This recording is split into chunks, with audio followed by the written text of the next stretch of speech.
हरे कृष्णा कृष्ण कृष्ण हरे हरे, हरे राम राम राम हरे हरे।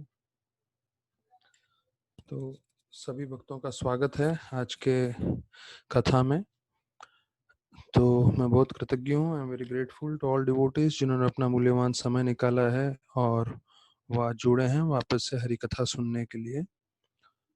क्योंकि आप सुन रहे हैं इसलिए मुझे मौका मिल रहा है थोड़ा कथा करने का। तो आज बहुत ही मुख्य दिन है, आज है अक्षय तृतीया। तो इसके ऊपर आज हम भागवतम जो हम चर्चा कर रहे थे उस पे से थोड़ा हम आज चर्चा नहीं करेंगे। आज पूरी तरह से हम अक्षय तृतीया के महिमा का गुणगान करेंगे। जैसे मैंने बताया है कि जिस दिन आप हरि कथा करते हैं उस दिन के विषय पे या उस आचार्य के दिन पे तो जो है उसकी ज़्यादा कृपा मिलती है, उसमें ज़्यादा शक्ति होती है। तो अक्षय तृतीया का बहुत शक्तिशाली दिन है, तो उसका हम लोग आज चर्चा करेंगे। तो हमें जो है कहा जाता है कि पूरे साल में सिर्फ 2 या 3 दिन होते हैं जो सबसे शक्तिशाली होते हैं। जैसे भक्त लोग जन्माष्टमी बोलते हैं या गौर पूर्णिमा बोलते हैं, पर वैदिक शास्त्रों में अक्षय तृतीया, विजयदशमी और ऐसा करके एक और दिन बताया जाता है। तो ये दिनों को सबसे शक्तिशाली माना जाता है। तो आज उन दिनों में से एक दिन है जब पूरे 365 दिन में से सबसे शक्तिशाली दिन है, अर्थात जो है उस दिन का आज की महिमा का बताया जाता है कि पूरा दिन जो है बहुत शुभ माना जाता है। कोई भी मुहूर्त जो है ऐसा नहीं होता कि, क्योंकि हमेशा जब हम कोई विवाह कर रहे होते हैं, जब कोई कार्य कर रहे होते हैं तो मुहूर्त ढूंढते हैं कि इस समय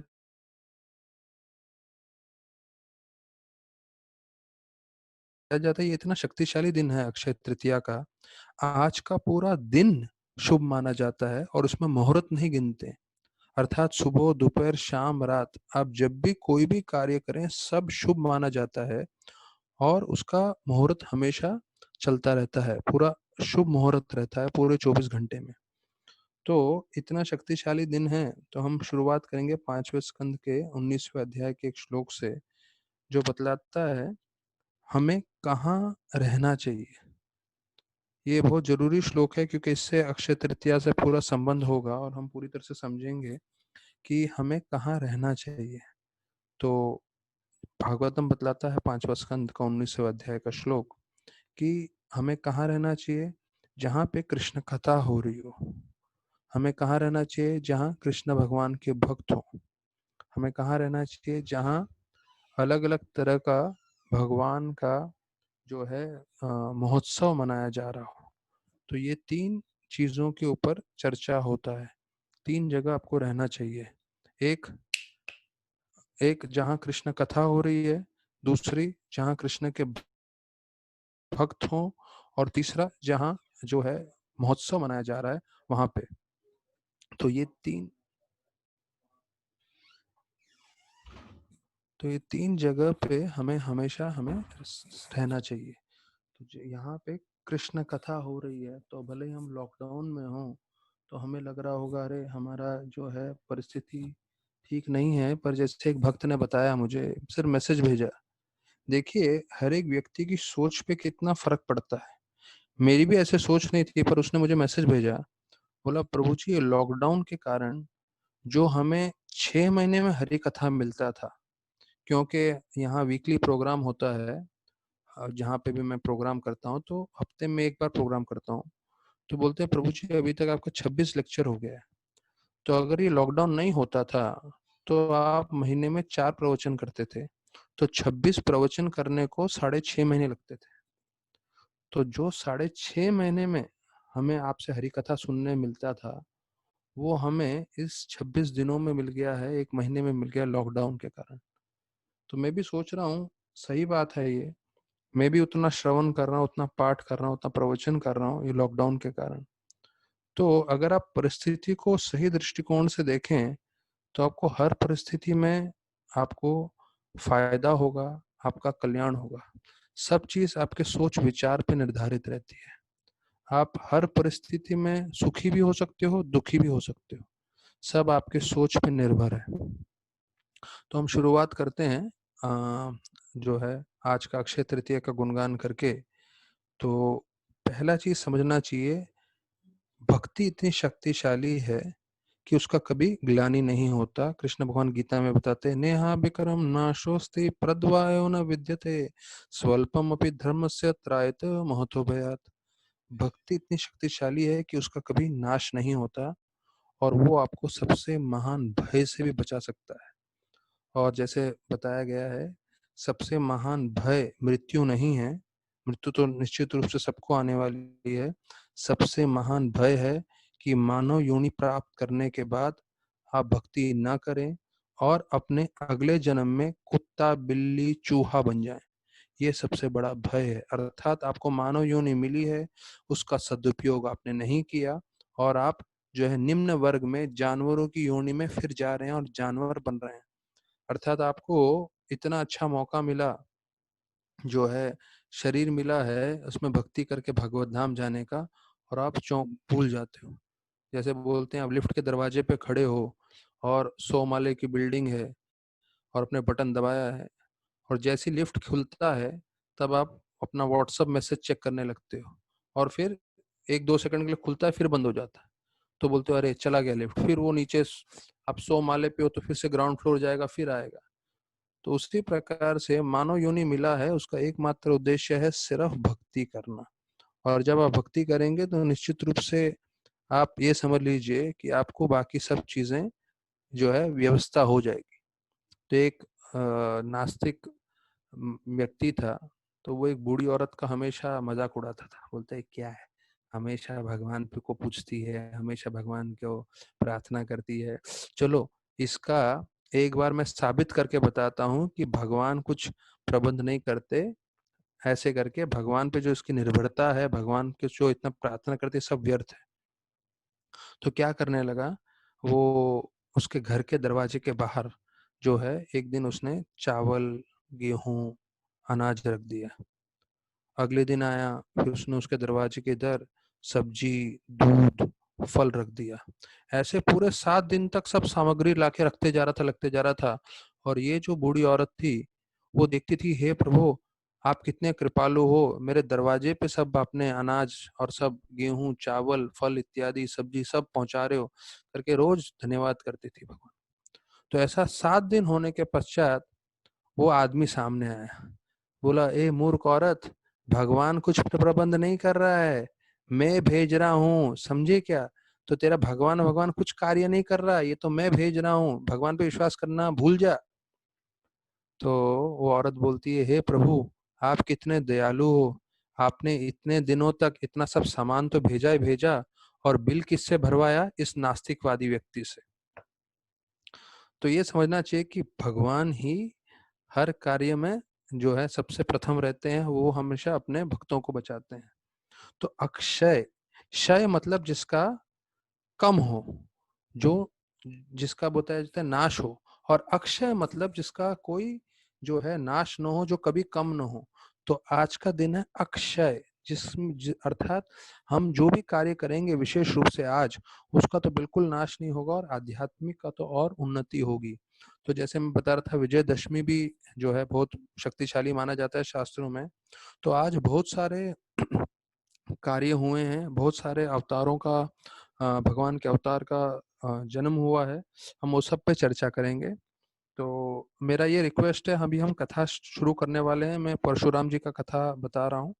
तो जहाँ पे मैं सबसे ये रिक्वेस्ट करूंगा, किसी के पास स्पीकर फोन है तो उस पे लगा दीजिए, या कोई स्पीकर पे कनेक्ट कर दीजिए, और अपने सब परिवार वालों को भी अब रिक्वेस्ट कर सकते हैं आज सुनने के लिए, क्योंकि अक्षय तृतीया की महिमा जो है बार बार सुनने नहीं मिलती है, और वो आज ही के दिन सुनने का उसका जो है बहुत रूप से लाभ होगा। तो आज हम पहला चालू कर रहे हैं कथा। आज है परशुराम जी का जो है आविर्भाव दिवस। तो ये एक शक्तावेश अवतार है, जैसे शास्त्रों में वर्णन आता है। पृथु महाराज, नारद मुनि, चतुष कुमार, अनंत शेष, ये सब भगवान के शक्तावेश अवतार हैं। अर्थात उनको शक्ति दी गई है कार्य करने के लिए। यहाँ तक कि शास्त्रों में ये भी वर्णन है कि जीसस क्राइस्ट भी सत्यावेश अवतार हैं भगवान के, जिन्होंने जो है क्रिश्चियन धर्म का पूरे विश्व में प्रचार किया। और आज आप देखें पूरे विश्व में सबसे ज्यादा जो कोई धर्म का पालन करता है वो है क्रिश्चियन। तो ये भगवान की शक्ति के बिना जो है भगवान जीव को कोई भगवान की ओर मोड़ नहीं सकता।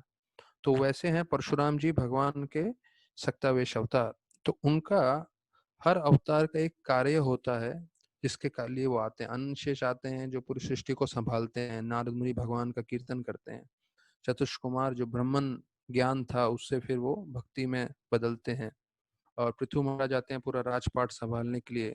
वैसे ही परशुराम जी का आने का कारण था अधर्म का नाश करना और अधर्म पालन करने वाले राजाओं का नाश करना। तो बताया जाता है उनके पिता का नाम था जमादग्नि।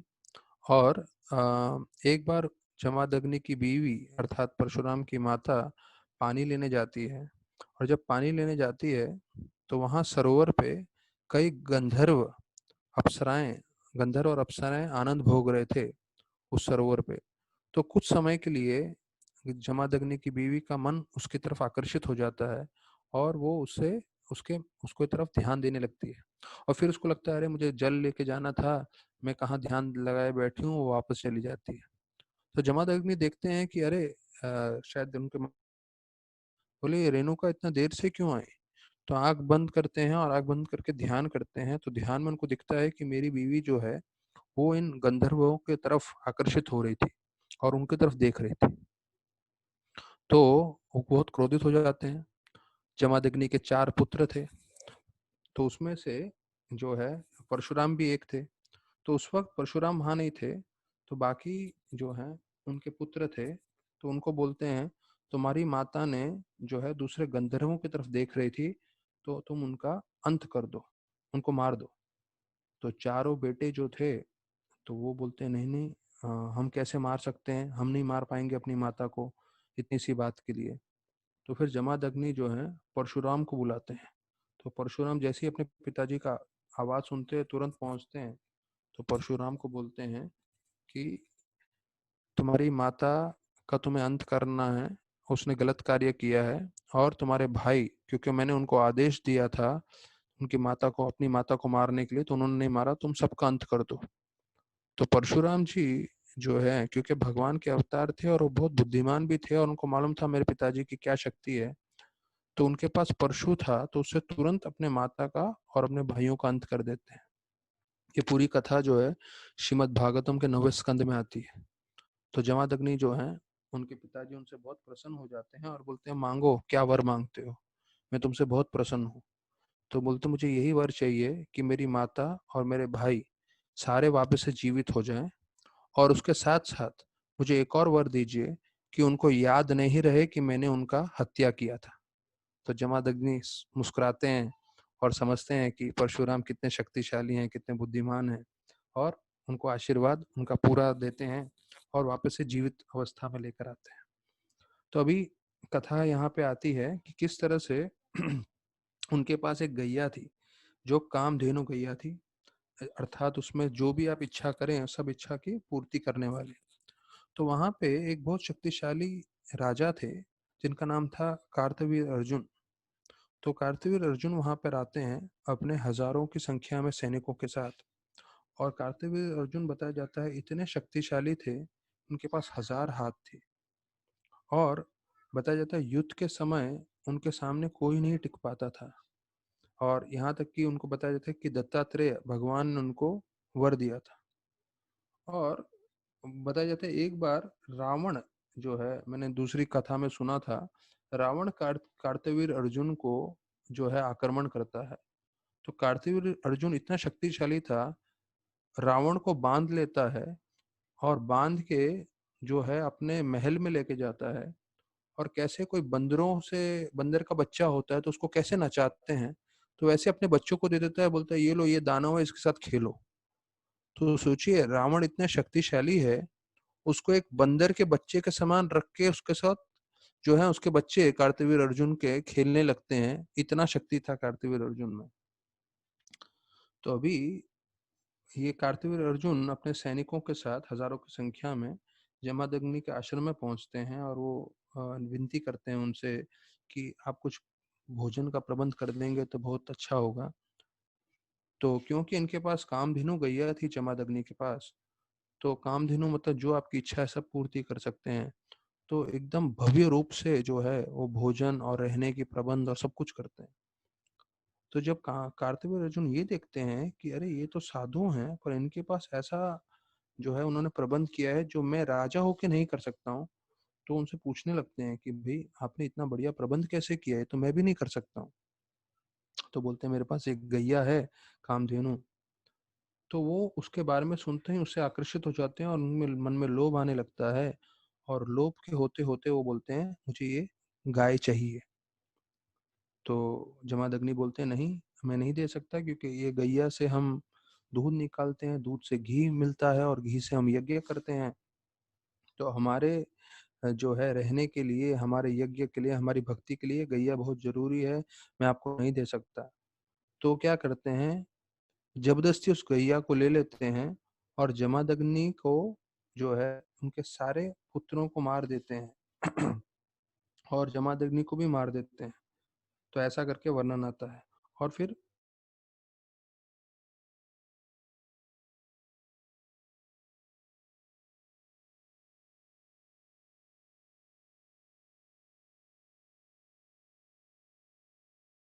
पुत्र को बुलाते हैं वापस से परशुराम।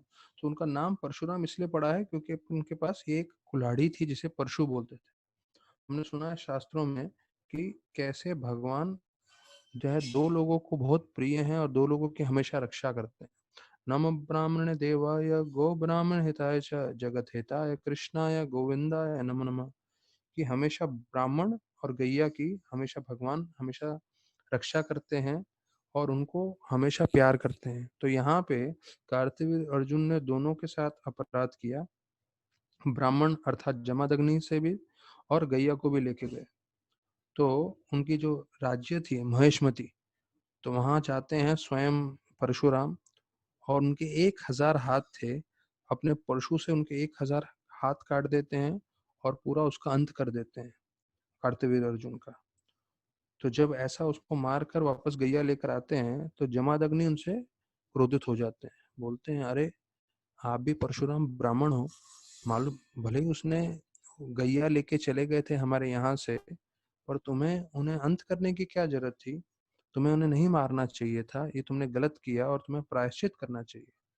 बोलते ब्राह्मण का एक क्वालिटी है, एक गुण है, वो है क्षमा। तो ये बहुत जरूरी चीज है हमें जानना। जो वैष्णव होता है, जो भक्त होता है, उसके पास एक ये गुण होना बहुत जरूरी है, वो है क्षमा। अगर क्षमा नहीं कर सकता तो ब्राह्मण नहीं है, वो वैष्णव नहीं है। उदाहरण दिया जाता है, हम लोग दिखने में कैसे भी लगे पर हमारी नेशनैलिटी हमारे पासपोर्ट से समझ में आती है, या आधार कार्ड से। या पासपोर्ट आप बोलेंगे तो पासपोर्ट में समझ में आता है कि आप कौन से देश के हैं, भारतीय हैं या दूसरे दूसरे देश से हैं। तो पासपोर्ट हमारा पहचान है कि हम कौन से देश से हैं। तो उसी प्रकार से भक्त का पहचान क्या है, क्षमा। ब्राह्मण का पहचान क्या है, क्षमा। उसमें क्षमा करने की शक्ति होनी चाहिए हर परिस्थिति में।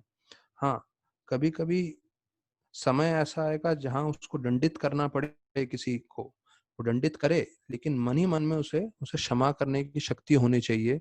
समझना चाहिए कि मेरा कार्य ऐसा है इसलिए मैं किसी को दंडित कर रहा हूँ, पर मन ही मन में अगर वो जो उसका दिल बड़ा नहीं है तो ब्राह्मण या वैष्णव नहीं बन सकता। तो हम देखते हैं अधिकांश में कई सालों साल भक्ति करते हैं पर उनमें क्षमा करने की बिल्कुल शक्ति नहीं रहती।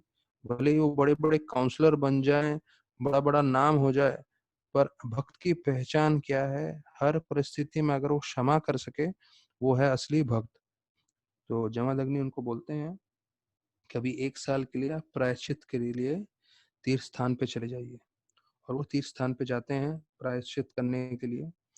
पीछे से कार्तिवीर अर्जुन को तो मन उन्होंने उनको मार दिया था, उसके पुत्र आते हैं और पुत्र आके जमादग्नि और उनके पुत्रों को मार देते हैं। पिछली बार सिर्फ गैया लेके जाते हैं कार्तवीर अर्जुन, अभी उनके पुत्र आते हैं कार्तवीर अर्जुन के और वो जमादग्नि को भी मार देते हैं और उनके सारे पुत्रों को भी मार देते हैं, मतलब परशुराम के भाई को। तो रेणुका उनकी माता जो है रोने लगती है और अपने पुत्र परशुराम को बुलाने लगती है। तब परशुराम जब देखते हैं कि मेरे पिताजी का अंत हो गया है, मेरे भाइयों का अंत हो गया है, तब वो समझते हैं इन क्षत्रियों को पूरे पृथ्वी में से मुझे हटाना जरूरी है। और वो बताया जाता है पूरे कार्तवीर अर्जुन के जितने भी पुत्र थे सबका अंत कर देते हैं, सबको मार देते हैं। और फिर 21 बार पूरा पृथ्वी का भ्रमण करते हैं। और पृथ्वी का भ्रमण करते हुए जो है वो जितने भी क्षत्रिय थे जो अधर्म का पालन कर रहे थे उन सबको नाश कर देते हैं। तो एक और कहानी मैंने इसके संपर्क में सुना था कि कैसे परशुराम जी ने बोला था मैं उस क्षत्रिय का अंत नहीं करूंगा जो विवाह कर रहा होगा। तो दशरथ महाराज उस समय थे जब परशुराम जी सब क्षत्रियों का अंत कर रहे थे।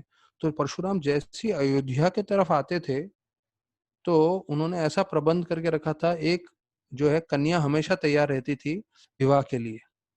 तो 21 बार उन्होंने पृथ्वी का चक्कर लगाया, मतलब 21 बार उन्होंने अयोध्या के ऊपर भी आए थे आक्रमण करने के लिए। लेकिन दशरथ महाराज को मालूम था परशुराम जी से बचना है तो क्या करना है, उस समय विवाह करने बैठ जाने। तो हमेशा एक स्त्री तैयार रहती थी विवाह करने के लिए, ऐसा पूरा वशिष्ठ मुनि ने सबने प्रबंध करके रखा था। और जैसे ही परशुराम आक्रमण के लिए आते थे दशरथ महाराज बैठ जाते थे विवाह करने के लिए।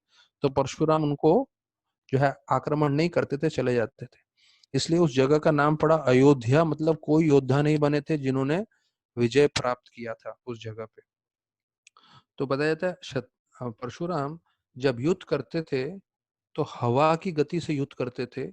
और हवा किस गति से जाता है, नहीं, पहले बोलते हैं वो मन की गति से युद्ध करते थे। जैसा मन कितनी तेज गति से जा सकता है तो उस गति से युद्ध करते थे। और जब थक जाते थे परशुराम तो हवा की गति से युद्ध करते थे। तो ये थे परशुराम। तो इसलिए उनके लिए बताया जाता है कि परशुराम जी को गुणगान किया जाता है। और ये आज का दिन है परशुराम जी का प्राकट्य हुआ था, तो वो राम जी से भी मिले थे। और राम जी से भी उन्होंने जो है युद्ध करने की कोशिश की थी। और जब देखा कि वो तो धर्म परायण स्वयं भगवान हैं तो उन्होंने प्रणाम करके बोला कि अब मैं तपस्या करने जाता हूँ, मैंने 21 योनि क्षत्रियों का अंत किया है। तो अभी आप जो है राजपाट संभालिए और आप धर्म की स्थापना करिए, मैं जाके तपस्या करता हूँ। ऐसा बोल के राम जी से जो है प्रणाम करके वो निकल जाते हैं। ये वर्णन आता है शास्त्रों में। आज का दिन है जब गंगा जी जो है पृथ्वी पे प्रकट हुई थी। तो गंगा जी का वर्णन करने का सौभाग्य है। और जिन जिन लोगों ने गंगा जी का दर्शन किया है तो उनको भी मालूम है गंगा जी कितनी शक्तिशाली है, कितना गंगा जी का प्रवाह है। तो वो हरिद्वार ऋषिकेश में हम लोग देख सकते हैं जाके। और फिर वहां से कितने लोग चार धाम यात्रा में भी जाते हैं, गंगोत्री, यमुनोत्री, केदारनाथ, बद्रीनाथ। तो गंगा जी का प्राकट्य का दिन आज है। तो हरि की पौड़ी या हरिद्वार, तो हरिद्वार का मतलब ये है जैसे द्वार होता है, द्वार मतलब दरवाजा, हरिद्वार, हरिद्वार मतलब ये हरि का द्वार है। यहाँ पे आके जो भक्ति करते हैं, जो भगवान से प्रार्थना करते हैं, जो गंगा में प्रणाम करते हैं, स्नान करते हैं, गंगा की सेवा करते हैं, वो सब हरि के द्वार को हरिद्वार पहुंच जाते हैं, भगवान के घर पहुंचते हैं शरीर त्यागने के बाद। हरि की पौड़ी, तो हरि की पौड़ी मतलब ये भी एक जो जहाँ पे आरती होती है उधर बोलते हैं हरि की पौड़ी। ये पंजाबी शब्द है पौड़ी, अर्थात स्टेप्स या सीढ़ियाँ। तो ये सीढ़ियाँ आपको हरि की ओर लेके जाएंगी, ऐसे करके वर्णन आता है। और वहाँ इतनी तेज गति से गंगा बहती है कि वहाँ जो लोग गए हैं, जो लोग ने दर्शन किया है, उनको मालूम है, शब्दों से हम नहीं बता सकते। हाँ, जिनको YouTube पे देखना है वो देख सकते हैं हरिद्वार में गंगा का बहाव। तो ये गंगा जो है बहुत शक्तिशाली है। चैतन्य महाप्रभु ने बोले था भगवान दो रूप में आए हैं, लकड़ी के रूप में भगवान जगन्नाथ के रूप में आए हैं। और सब लोग जगन्नाथ के मंदिर तो गए ही हैं, दर्शन किया ही है। तो मेरा ये प्रार्थना है, अभी हम लोग लॉकडाउन में बैठे हैं, जब भी कुछ आप भगवान को ऑफरिंग कर रहे हैं तो मानसिक रूप से आप जगन्नाथ जी को भी ऑफर कर सकते हैं जगन्नाथ मंदिर में। क्योंकि भगवान तो सब जगह हैं और भगवान इतने सक्षम हैं कि आप कहीं से भी ऑफरिंग करेंगे तो भगवान स्वीकार कर सकते हैं। तो मेरा भक्तों से ये अनुरोध है कि चाहिए तो गोपीनाथ को भी कर सकते हैं, राधा माधव, अष्टसखी, पंचतत्व, नरसिंह देव, कृष्ण बलराम, राधा श्याम सुंदर, सबको कर सकते हैं। साथ में जगन्नाथ जी, बलदेव जी, सुभद्रा जी को भी कर सकते हैं। तो आप यहाँ बैठे हैं लॉकडाउन में, लेकिन अगर आप मानसिक रूप से उनकी सेवा कर रहे हैं तो आपको पूरा फल मिलेगा जगन्नाथ जी को भोग चढ़ाने का। तो चैतन्य महाप्रभु ने बोला भगवान कलयुग में आए हैं लकड़ी के रूप में, वो है जगन्नाथ, और पानी के रूप में वो है माता गंगा। तो आज हम लोग गंगा का जो है बारे में स्तुति करेंगे, उनका सुनेंगे। तो गंगा का बताया जाता है, अगर आप इस चार धाम यात्रा पे जाएंगे तो गंगोत्री जहाँ पे है वहाँ पे आप देखेंगे गंगा का बहाव है पूरा, और यमुनोत्री के जैसा मुश्किल नहीं है, क्योंकि यमुनोत्री पे जाने के लिए आपको घोड़ा लगता है या पालकी लगता है, चलने के लिए काफी पहाड़ों पे चढ़ चढ़ के जाना पड़ता है, तकरीबन तकरीबन 3-4 घंटा लगता है जाने के लिए यमुनोत्री पे।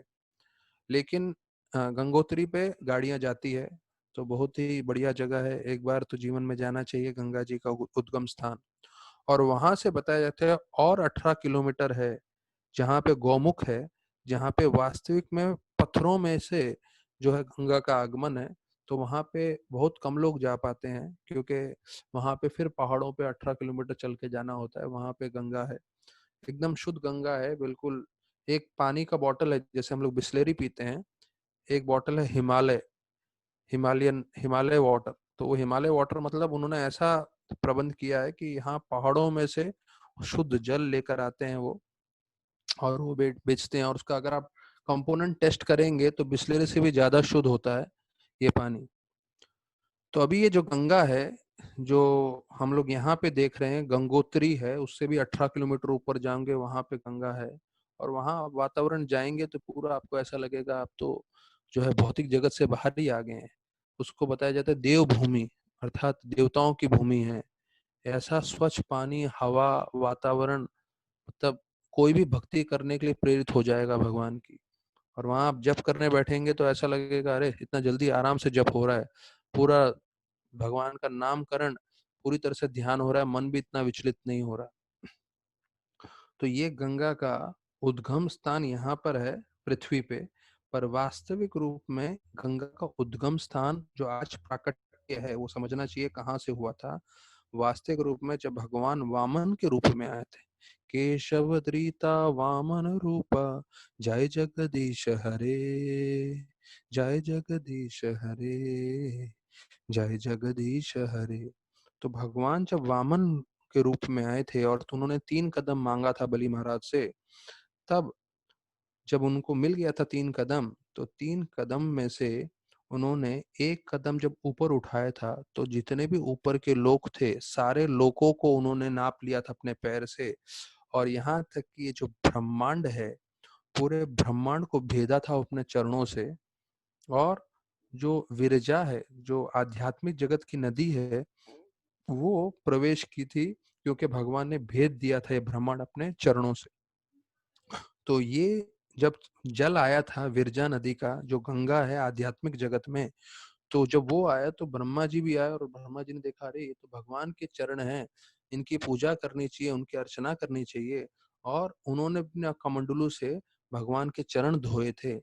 तो ये जो है हम लोग जो जल देख रहे हैं गंगा जल, वो आध्यात्मिक जगत से आया था, आई थी, और वो देवलोकों तक ही सीमित थी, पृथ्वी पे नहीं आई थी। और उसमें बताया जाता है एक तो आध्यात्मिक जगत का जल था, दूसरा भगवान के चरणों का अभिषेक था, और तीसरा सबसे मुख्य चीज भगवान के चरणों में जो लगी हुई तुलसी है उसका महक था। तो ये 3 चीज बताया जाता है वो गंगा में था। तो ये तुलसी का जो महक है वो सबसे महत्वपूर्ण है, भागवतम उसका गुणगान करता है। देखने में तो बहुत सारे फूल होते हैं जिसमें अच्छा सुगंध होता है, अच्छा रंग होता है, और तुलसी महारानी में ना ऐसे बड़े बड़े फूल भी नहीं लगते, लेकिन तुलसी महारानी भगवान को बहुत प्रिय है। और इसका जो सुगंध आता है, विशेष रूप से वर्णन आता है कि ब्रह्म मुहूर्त के समय तुलसी महारानी के जो पत्ते हैं उसका एक सुगंध आता है, और सुगंध इतना शक्तिशाली है, वो पूरी तरह से आपका आध्यात्मिक भक्ति प्रगति कराने के लिए सक्षम है। और वर्णन आता है कि ऐसे चतुर्ष कुमार जो है भगवान के निराकार रूप को पूजते थे, और जैसे ही वो भगवान के चरणों की तुलसी का और रज की खुशबू लेते हैं अपने नाक में, तब से उनका मन पूरी तरह से बदल जाता है और भगवान का निराकार रूप छोड़ के भगवान की पूजा करने लग जाते हैं। ये शक्ति है भगवान के चरणों की तुलसी का। तो वो तुलसी का रज भी, जो खुशबू है, वो भी इस गंगा में मिली है, और ये गंगा सिर्फ स्वर्गलोक तक था। तो वर्णन आता है श्रीमद् भागवतम में कि कैसे जो है एक राजा थे सगर, उनके 60,000 पुत्र थे और वो अश्वमेध यज्ञ कर रहे थे। तो अश्वमेध यज्ञ करते समय उन्होंने अपना अश्व भेजा था। तो अश्व कहीं मिल नहीं रहा था। तो उनको लगा कहाँ है वो अश्व, कहाँ है वो अश्व। उन्होंने अपने 60,000 पुत्रों को भेजा ढूंढने के लिए। और बताया जाता है कि उनके जो 60,000 पुत्र थे, उन्होंने कपिल मुनि को देखा, जो भगवान के अवतार हैं वापस से। और 60,000 पुत्रों को ये लगा वहां पे अश्व भी थे, उनको लगा कपिल मुनि ने चुराया है। तो वो कपिल मुनि ने चुराया है ऐसा सोच के उनको लगा कि ये अपराधी है। भगवान के अवतार को अपराधी मान लिया, भगवान के अवतार को ये मान लिया कि ये चोर है।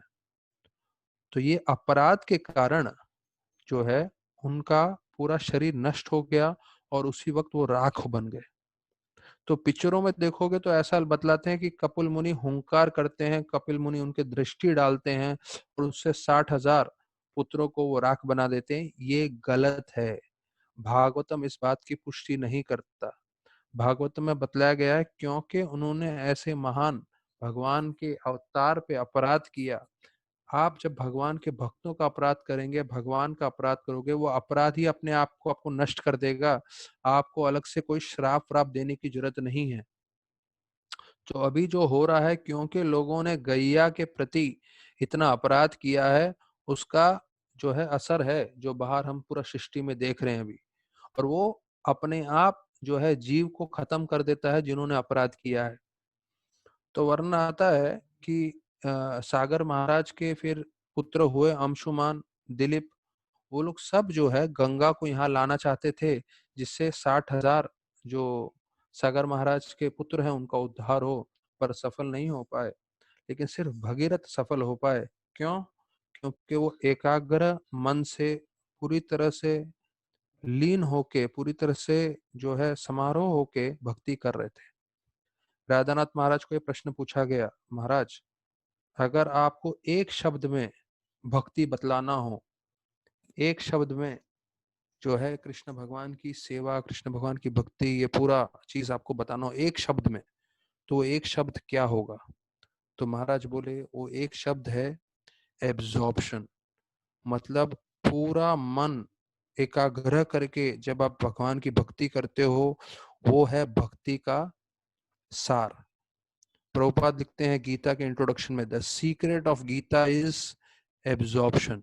जो महाराज ने बताया वही प्रभुपाद जी गीता के इंट्रोडक्शन में भी लिखते हैं, अगर हम ध्यान पूर्वक पढ़ें तो।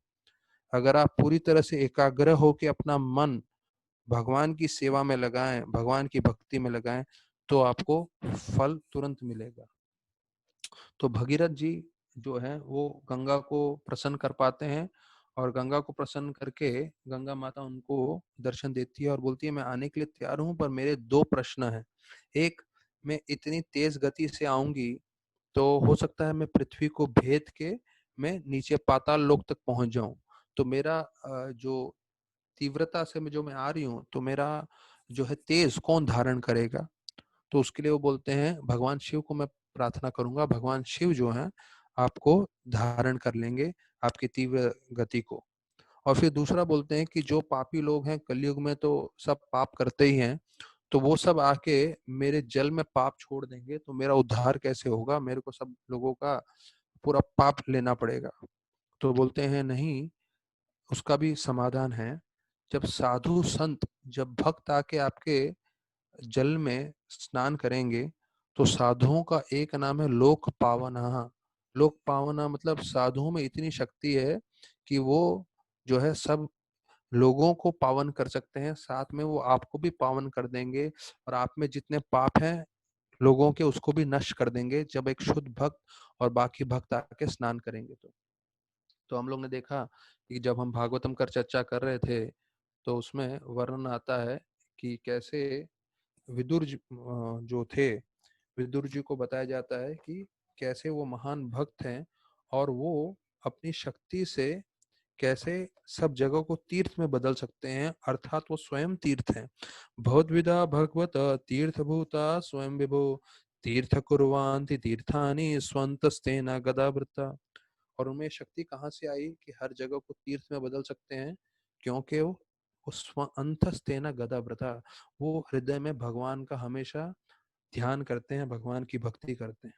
तो ये जो है गंगा जी का जो दूसरा प्रश्न था कि जब कलयुग में लोग आएंगे और अपना पाप छोड़ देंगे तो उसका मैं उससे कैसे बचूंगी, तो उसका वर्णन आता है कि साधु जब स्नान करेंगे तो उनका पूरा पाप नष्ट कर देंगे। फिर बताया जाता है भगीरथ जी ने प्रार्थना किया गंगा से और शिव से, और शिव भगवान बोले ठीक है, मैं गंगा जी का जो है तेज गता को, तेज प्रभाव को अपने सर पे धारण करूंगा, शुभ या ऑस्पिशियस। तो शिव बताया जाता है उनमें ये जो शुभ होने की शक्ति कहाँ से आई है, तो एक वर्णन ये भी आता है क्योंकि वो गंगा जी को अपने सर पे धारण करते हैं, अपने सर पे उन्होंने रखा हुआ है, इसलिए उनको ये जो है शक्ति प्रदान हुई है। तो अभी मैंने ये दूसरी जगह कथा सुना था कि कैसे गंगा देवी के मन में थोड़ा अहंकार आ जाता है कि कैसे मैं जो है इन शिव भगवान को भी अपने प्रवाह से जो है गिरा दूंगी या उनको भी अपने बहाव से लेके जाऊंगी। तो शिव तो भगवान के अंश हैं, तो शिव भगवान समझ जाते हैं कि ये गंगा माता का ऐसे विचार आ रहे हैं। तो बताया जाता है जब गंगा माता पूरी तेज गति से आते हैं तो अपने सर पे धारण करते हैं, लेकिन सर पे इस तरह से धारण करते हैं कि पूरी गंगा माता का जो प्रवाह था और गंगा माता को अपनी जटाओं में ही रखते हैं, उसे बाहर ही नहीं निकलने देते। तो अभी जो एक दूसरे भक्त बता रहे थे, उन्होंने कहीं तो पढ़ा था या कहीं से तो रिसर्च करके पता लगाए थे कि वास्तविक रूप में जो शिव भगवान का स्वरूप है, कभी कभी हम देखते हैं कितना बड़ा मूर्ति बनाते हैं वगैरह वगैरह, और उसको बोलते हैं शिव भगवान कितने बड़े हैं, पर बोलते हैं जितना भी आप नॉर्थ और साउथ अमेरिका को जोड़ दो तो कितना बड़ा आपको जो है नॉर्थ और साउथ अमेरिका कितना डिस्टेंस का है, कितने हजारों हजारों किलोमीटर का जो है, उतने बड़े हैं वास्तविक रूप में शिव भगवान का असली स्वरूप। तो वो शिव के स्वरूप में गंगा जी जब आए तो उन्होंने अपने जटा में उनको रोक लिया पूरा। तो भगीरथ प्रार्थना करने लगे थे कि भाई धरती पे आए और मेरे 60,000 पूर्वजों का उद्धार करे। यहाँ तो गंगा जी तो उनके जटा में ही रुक गई है। तो फिर उन्होंने उनको प्रार्थना करना पड़ा शिव जी को, शिव जी प्रसन्न हो जाइए, क्षमा करिए और गंगा जी को प्रवाह करने दीजिए। तो फिर जो है गंगा जी को प्रवाह करने दिए। और जब बताया जाता है कि जब वो लेके जा रहे थे गंगा जी को, जहाँ उनके 60,000 जो पूर्वज हैं जिनका राख था, तो जाते जाते बताया जाता है एक जगह पे झानु ऋषि तपस्या कर रहे थे, और जहां झानु ऋषि तपस्या कर रहे थे तो गंगा जिस तेज गति से आ रहे थे तो उनको अच्छा नहीं लगा, तो उन्होंने सारे के सारा गंगा जल अपने कर्णों में धारण कर लिया। तो एक और फिर वापस से भगीरथ को जानू जानू ऋषि को प्रसन्न करना पड़ा कि ये गंगा जी को मैं लाया हूँ उद्धार करने के लिए, आप इनको अपने कर्णों में अपने आपने पूरा रोक लिया है, पूरा जल ले लिया है, उसको फिर प्रभावित करिए। तो एक और नाम है कि जाह्नवी के जाह्नवी, जाह्नवी अर्थात जाह्नू की पुत्री, क्योंकि जाह्नू ऋषि ने पूरा गंगा को अपने में समारोह कर लिया था। तो ये भी कथा आती है। और फिर कैसे गंगा जी जो है सगर महाराज के 60,000 पुत्रों का उद्धार करती है, ये वर्णन आता है। तो सभी भक्तों से प्रार्थना है कि गंगा जी जो है बहुत शक्तिशाली हैं, और बताया जाता है भगवान शिव को प्रसन्न करना है तो उसके लिए उनके शिवलिंग पे सिर्फ बेल का पत्ता चढ़ाएं और गंगा जल अर्पण करें, उससे शिव भगवान संपूर्ण रूप से प्रसन्न हो जाते हैं। तो अगर किसी को शिव की पूजा करनी है या कोई भक्त लोग शिव की पूजा करते हैं तो उनको गंगा जल दे दीजिएगा, तो उससे शिव भगवान बहुत प्रसन्न हो जाते हैं। और जो है जिन्होंने भी गंगा का दर्शन किया है उनको मालूम है क्या प्रवाह रहता है। तो आज हम मानसिक रूप से प्रार्थना कर सकते हैं गंगा देवी से, क्योंकि गंगा देवी हमेशा भगवान के जो है सेवा में लगे रहते हैं और भगवान के शुद्ध भक्तों में से है कि हम भी भगवान की सेवा कर सकें और भगवान की भक्ति कर सकें। अच्छा, अभी आज का दिन है, उसमें बताया जाता है त्रेता युग का भी प्रारंभ हुआ था। तो और आज जो है बार्ली बार्ली अर्थात जो हवन के लिए जो है सामग्री लगती है ये, तो उसका भी उत्पत्ति आज से शुरुआत हुई थी। तो बोलते हैं चतुर्युग में अलग अलग तरीके हैं सार्थकता प्राप्त करने के लिए, भक्ति करने के लिए और भगवत धाम जाने के लिए। तो सतयुग में ध्यान था, फिर बताया था द्वापर युग में विग्रह की सेवा, और त्रेता युग में यज्ञ, और कलो तद हरि कीर्तनात्।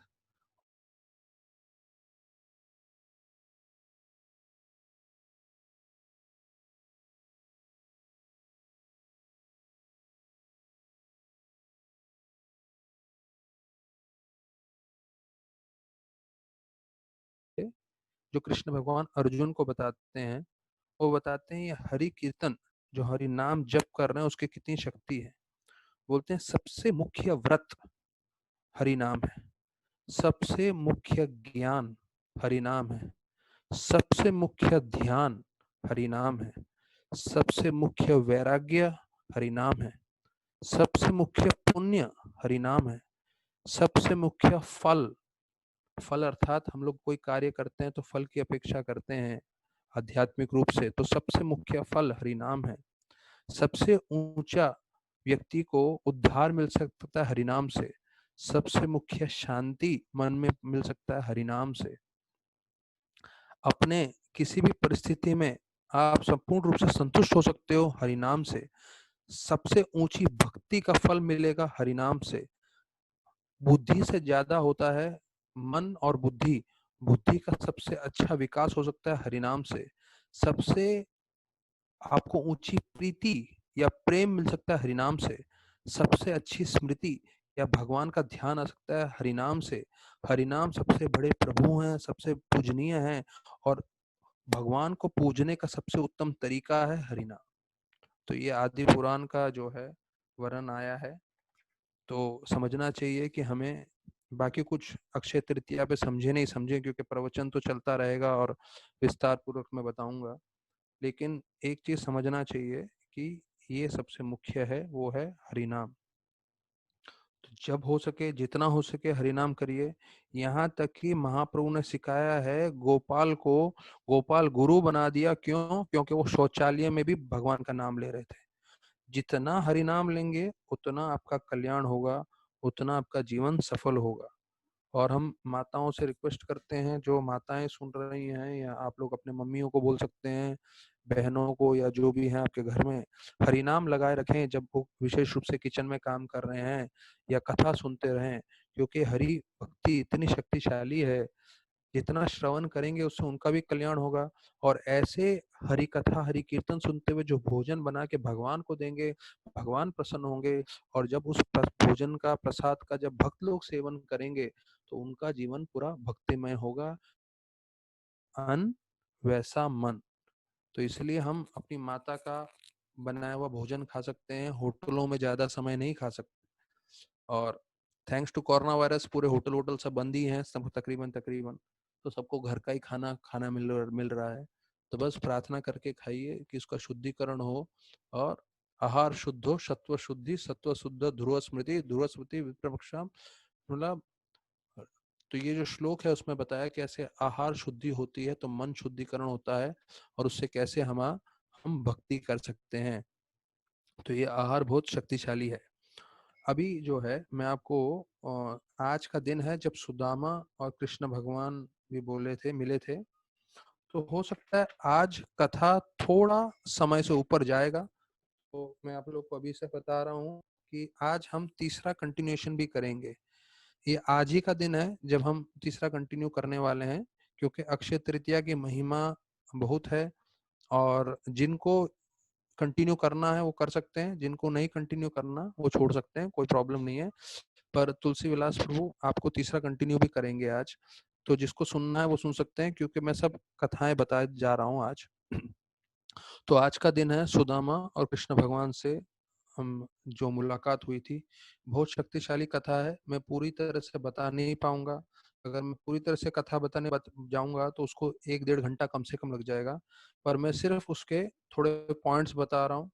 तो आज का दिन है जब कृष्ण और सुदामा मिले थे। मेरा ये रिक्वेस्ट रहेगा, कृष्णा बुक में चैप्टर नंबर 80 और 81 है, तो जो लोग कृष्ण बुक आज पढ़ सकेंगे, कृष्ण सुदामा और कृष्ण की लीला, उनको बहुत इसका फायदा होगा। तो मेरा रिक्वेस्ट है, आज कम से कम सोने से पहले ये पढ़ लीजिएगा। अक्षय तृतीया के दिन आपको पूरा फल स्वरूप मिलेगा, और उसके जो जो पॉइंट्स मुख्य हैं वो मैं आप लोग को बता रहा हूँ। सुदामा और कृष्ण का जो मिलन था, तो एक चीज आप समझ लीजिए पहले। कई बार कई लोग जो श्रवण करते हैं, सब लोग उस स्तर पे नहीं होते कि बहुत ज्यादा कथा कर पाएंगे या बहुत ज्यादा स्मरण कर पाएंगे।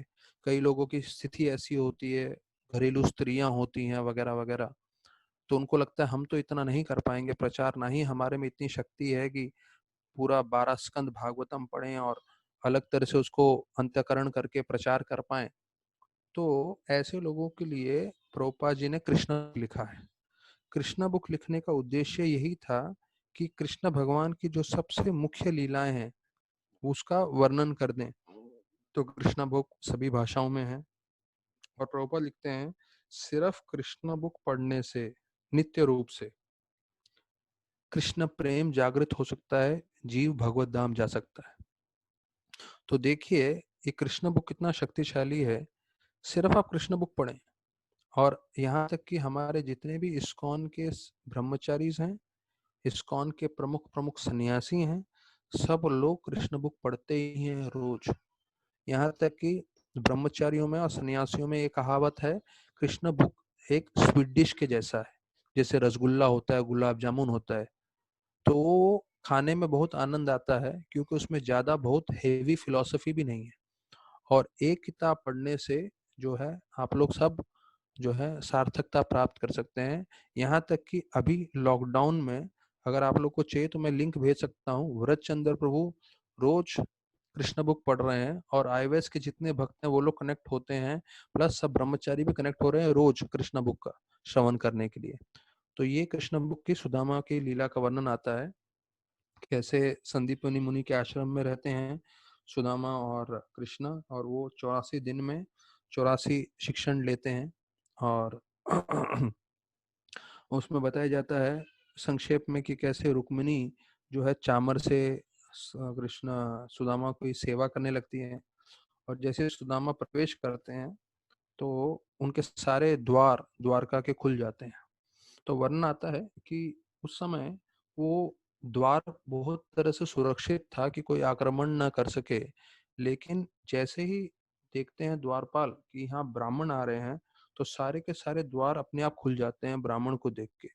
तो ब्राह्मण जो सही प्रामाणिक रूप से रहता था, उनको इतना सम्मान दिया जाता था, कभी कोई रोकते नहीं थे सिक्योरिटी पे, सीधा भेजते थे, जो कलयुग में पूरा विपरीत हो गया है। और बताया जाता है, सबको कहानी मालूम है कि वो इतने दरिद्र स्थिति में थे, उनके घर में पोहा भी नहीं था। और उनकी जो भार्या थी सुदामा की, वो दूसरे घरों से जाके कुछ मुट्ठी पोहा लेकर आती है, पोहा वो कपड़े में बांध के लेके जाते हैं। तो एक पॉइंट आता है कि कृष्ण भगवान जब उनसे मिलते हैं तो उनसे बात बात करते हैं, और कैसे कृष्ण भगवान उनको अपने पदवी पे बिठाते हैं, जहाँ पे उनका सिंहासन था, जहाँ पे वो उनका आसन था, वहां पे सुदामा को बिठाते हैं। ये बतलाने के लिए कि सबसे मुख्य चीज है वैष्णव की सेवा। जितना आप अच्छे से वैष्णव की सेवा करेंगे उससे मैं खुद प्रसन्न होता हूँ। यहाँ तक कि मैं पूर्ण पुरुषोत्तम भगवान श्री कृष्ण होके मैं अपने भक्तों की सेवा करता हूँ, मैं उनको अपने आसन पर बिठाता हूँ, और मैं उनके खुद के चरण धोता हूँ। तो देखिए जब भगवान इतने आतुर हैं भक्तों की सेवा करने के लिए, वैष्णव की सेवा करने के लिए, हमें कितना आतुर होना चाहिए। तो बताया जाता है उनके चरण धोने के पश्चात वो बोलते हैं आप कुछ तो लाए होगे मेरे लिए भेंट। अभी सुदामा को इतना बुरा लग रहा था, बोले मैं कैसे इतने बड़े सम्राट पूर्ण पुरुषोत्तम भगवान श्री कृष्ण को पोहा दूं। तो वो तो दे भी नहीं रहे थे, लेकिन क्योंकि वो भक्ति भाव से लेकर आए थे, तो भक्ति से इतने प्रसन्न थे, उन्होंने बोला आप कुछ भेंट लाए हो, आप कृपा करके दीजिए। और उन्होंने पोहा लिया। और बताया जाता है सुदामा तो दे भी नहीं रहे थे, पर उन्होंने खींच के ले लिया क्योंकि उनके मित्र थे, और उन्होंने वही पोहा लेके तुरंत मुंह में डाला और खाया। अभी हम जानते हैं कि पोहा जो है सबसे सस्ता आइटम में से एक है, और यहाँ तक कि साधु लोग जब भी जाते हैं मधुकरी करने के लिए तो उनको पोहा देते हैं, विशेष रूप से हिमालय में। तो बोलते हैं वो लोग गाँव में जाते हैं, सब जगह से पोहा जो है मांग के लेते हैं, और जब वो पहाड़ों पे तपस्या करते हैं तो लोग कुछ खाते नहीं हैं, अपने कपड़े में, गमछे में एक दो मुट्ठी पोहा लेते हैं और गंगा के पानी में भिगोते हैं। तो जैसे ही गंगा के पानी में भिगोते हैं तो 5 मिनट में पूरा पोहा फूल जाता है, और फिर दिन भर का उनका एक ही अनाज होता है, वो है पोहा। बस पोहा खाते हैं और दिन भर ध्यान करते हैं। तो पोहा लिया और सीधा कृष्ण ने भगवान ने मुंह में डाल दिया, और उनको इतना अच्छा लगा पोहा। जबकि बताया था 16,108 रानियां जो है अलग अलग महलों में कृष्ण भगवान के लिए अलग अलग व्यंजन बनाती थी, वो छोड़ के पोहा खा रहे हैं, और फिर से जब खाने लगते हैं तब रुक्मिणी रोक लेती है उनको। और ये चीज हम सबको ध्यान से सुनना है, जब रुक्मिणी रोकती है, हाथ पकड़ लेती है, बोलते हैं प्रभु और मत सेवन करिए। आपने जो एक मुट्ठी सेवन कर लिया है पोहे का, उससे रुक्मिणी अर्थात स्वयं लक्ष्मी देवी है, वो बोलते हैं कि मुझे आजीवन काल के लिए दासी बन के रहना पड़ेगा इस वैष्णव के घर में, और उसको पूरा ऐश्वर्य देना पड़ेगा।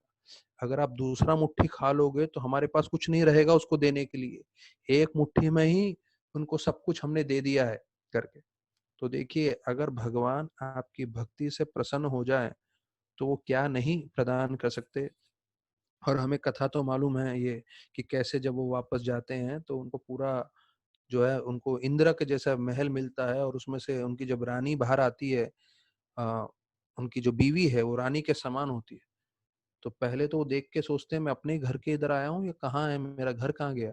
और वहां महल है, और महल में से जब उनकी बीवी निकलती है तो बोलते हैं अरे ये तो रानी के समान है, उनके जो बच्चे हैं वो पूरे एक राजकुमार के समान होते हैं।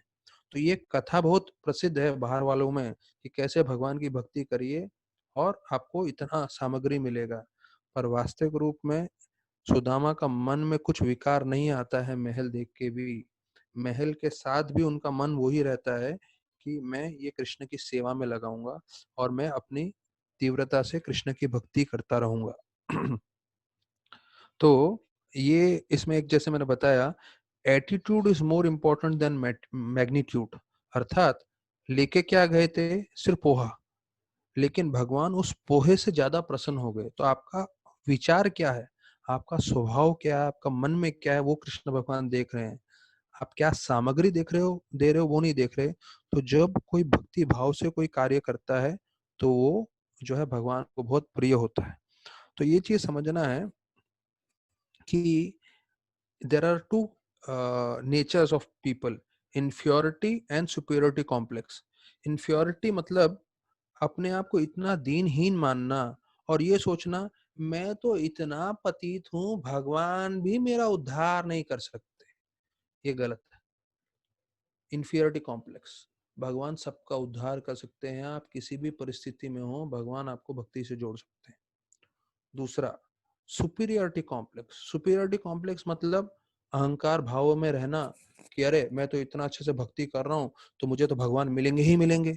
मैं 16 माला जप कर रहा हूँ, मैं 32 माला जप कर रहा हूँ, मैं तो निर्जल एकादशी कर रहा हूँ, अभी तो मुझे भगवान अवश्य मिलेंगे। नहीं, ये भी गलत है। अगर आप जो है नम्रता से भक्ति करोगे तो ही भगवान आपको जो है कृपा देंगे। कोई अपनी शक्ति से भगवान को प्राप्त नहीं कर सकता।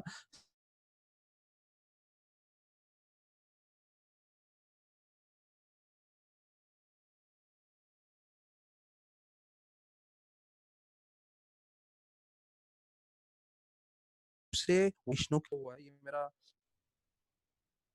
फेवरेट सेक्शन है कृष्ण लीला में से, तो उसमें से मैं आपको बता रहा हूँ। तो आप लोग जरा ध्यान से सुन लीजिए और लिख लीजिए।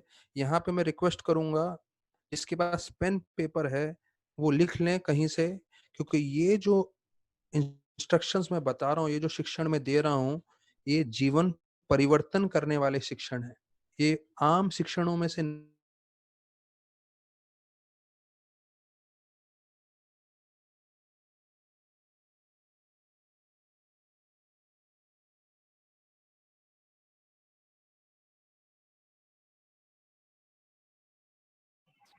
गोस्वामी के साथ बोलते हैं चर्चा करते हुए कि कैसे बाहर के लोग जब इंद्रभोग कर रहे हैं, इंद्रभोग करते समय उनको सिर्फ एक चीज मिल रहा है, वो है फ्रस्ट्रेशन।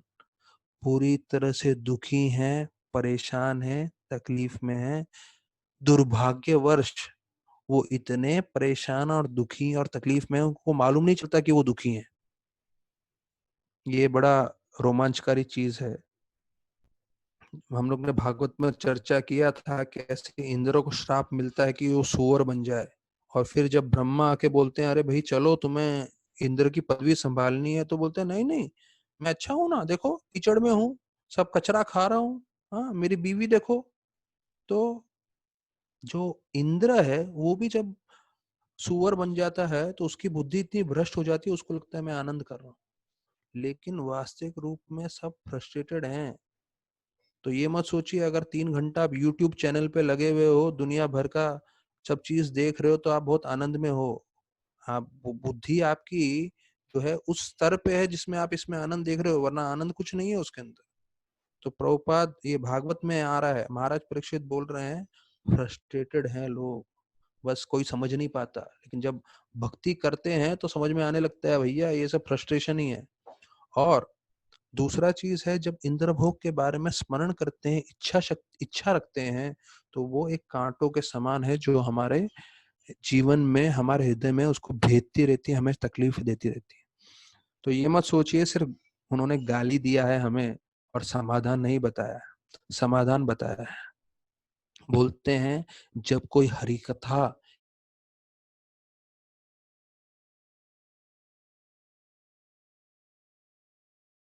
हरी पड़ा है, हर ले जो चुरा ले। क्या चुराते हैं?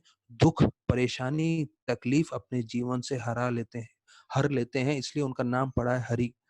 और उस हरि कथा में आप जब मग्न हो जाओगे, उसको सुनने की कोशिश करोगे, भले ही हमें तकलीफ हो रहा हो, भले हम बोर हो रहे हो, भले हमें बिल्कुल रस ना आ रहा हो, हम लोग को लग रहा हो अरे बड़ी तपस्या है, मान लो ये तपस्या है, लेकिन ये तपस्या कर लो। इस तपस्या करने से आप बाहर के भौतिक चीजों से, सब उल्टे पुल्टे चीजें हो रही हैं उससे आप बच जाओगे। तो प्रभुपाद जी वही लिख रहे हैं, और महाराज परीक्षित बताते हैं कि हरि कथा में जो भक्त मग्न हो जाता है, वो इन इंद्र तृप्तियों के पीछे आकर्षित नहीं होता। दूसरा, जो भक्त बार बार हरि कथा सुनता है, वो भगवान की दिव्य लीलाओं में हमेशा आनंदित रहता है, हमेशा मग्न रहता है। जैसे मैंने उदाहरण दिया है कि कोई मधुमक्खी जो है मध के पीछे रहती है, लेकिन वही मधुमक्खी अगर एक पूरे बैरल में, एक पूरे जो बताया जाता है ना बड़े से बाल्टी में घुस जाए मध के, तो उसको कितना आनंद होगा। तो अगर कोई बार बार हरि कथा सुनता रहेगा तो उसको वो आनंद आने लगेगा, उसको कोई दुनिया की पड़ी नहीं है, लॉकडाउन की पड़ी नहीं है, कुछ पड़ी नहीं है। क्यों? वो तो पूरी तरह से भगवान में लीन है, भगवान में तल्लीन है। तो वो फिर ऐसे भौतिक इंद्र तृप्ति के पीछे नहीं पड़ेगा। ये पहला शिक्षण है। दूसरा, जो भक्तों ने विवाह नहीं किया है, यहाँ पे बतला रहे हैं कि ब्रह्मचारियों के लिए सबसे मुख्य चीज है अपने जीवन में जो है तपस्या करना, टू डू ऑस्टेरिटी। ये कृष्ण भगवान स्वयं जब उनके साथ चर्चा होती है सुदामा के साथ, वो बतलाते हैं। और भी बहुत सारी चीजें हैं पर मैं सिर्फ संक्षेप में बताया हुआ है। तो तपस्या अब ये ब्रह्मचारियों के लिए है, पर ये सभी लोगों के लिए लागू होता है, क्योंकि तपो दिव्यम पुत्र कायन सध्वम शुद्धि यस्मात् ब्रह्म सौख्यम तम अनंतम।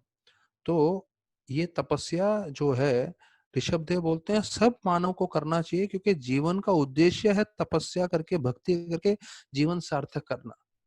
तो जैसे राधानाथ महाराज बतलाते हैं, हम लोग जीवन में भोग करने के लिए नहीं आए हैं। पूरी दुनिया भले ही भोग कर रही है, अच्छे अच्छे जगह पे घूम रही है, ज्यादा से ज्यादा धन एकत्रित कर रही है और फलाना फलाना तरीके से आनंद भोग रही है, ठीक है, करने दो। हम आए हैं सेवा करने के लिए, अपना जीवन सार्थक करने के लिए, दूसरों को मार्गदर्शन बताने के लिए जीवन सार्थकता क्या है। और जो हमारे साथ जुड़े रहेंगे, महाराज बताए, हम भगवत धाम जाएंगे, उनको भी लेके जाएंगे। सिर्फ प्रश्न है कौन हमारे साथ जुड़ता है और जुड़ा रहता है। तो तपस्या बताया गया है सबका परोधर्म है। तो तपस्या क्या है? राधानाथ महाराज बताते हैं, पहला भक्ति के लिए जो अनुकूल चीज है उसको स्वीकार करें, और भक्ति के लिए जो प्रतिकूल चीजें हैं, जो भक्ति के लिए फेवरेबल नहीं है, वो सब बाहर निकालिए। वो सबसे बड़ी तपस्या है। हर पल आप देख लीजिए, भक्ति के लिए फायदेमंद है तो मैं स्वीकार करूंगा, भक्ति के लिए फायदेमंद नहीं है तो मैं स्वीकार नहीं करूंगा। तो इसका सिंपल लॉजिक है, इसको मैं ये बोलता हूँ, शास्त्र में नहीं बताया गया है, पर मैं इसका सिंपल बोलता हूँ। राधानाथ महाराज अगर आपके साथ हैं तो आप अपना जीवन कैसे व्यतीत करेंगे? 24 घंटे ये स्मरण करें कि गुरु महाराज आपके साथ हैं। देखिए, अपने आप आपका पूरा जीवन में परिवर्तन आ जाएगा। एक प्रवचन में सुन रहा था, जब जप कर रहे हैं तो जप ऐसे करना चाहिए कि महाराज जी बोले मैं बहुत थक गया हूँ, आप थोड़ी मेरी प्रसन्नता के लिए 2-4 माला करिए। तो आप बैठे हैं, जप कर रहे हैं, और जप करने का उद्देश्य क्या है? राधानाथ महाराज थके हुए हैं, वो थोड़ा आराम कर रहे हैं और बोल रहे हैं मैं आपका जप सुनना चाहता हूँ।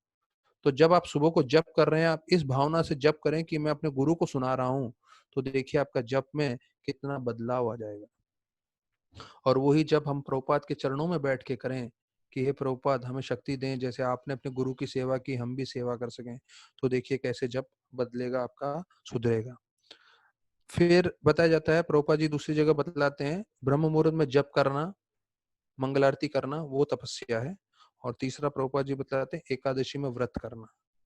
तो हर एक की क्षमता अनुसार है। कई लोग चाहेंगे कि मैं निर्जल एकादशी करूं, उनको ज्यादा शक्ति कृपा मिलेगी। कोई जल के साथ कर सकते हैं, कोई दूध के साथ, कोई फल के साथ, नहीं तो कोई एकादशी आहार के साथ। और एकादशी में ज्यादा से ज्यादा माला करने की कोशिश करें। तो ये सब तरीके से तपस्या इसको मानी जाती है, और उसमें आपको भगवान की पूरी कृपा मिलेगी। फिर तीसरा चीज बताते हैं, कैसे ये भगवान कृष्ण बोल रहे हैं कि कोई जीव मेरे को कब प्रिय हो जाता है। When a person becomes very dear to me, अभी हम सबको भगवान का प्रियतम बनना है। हम सब चाहते हैं कि भगवान जो है, हम भगवान के एकदम प्रिय बन जाएं।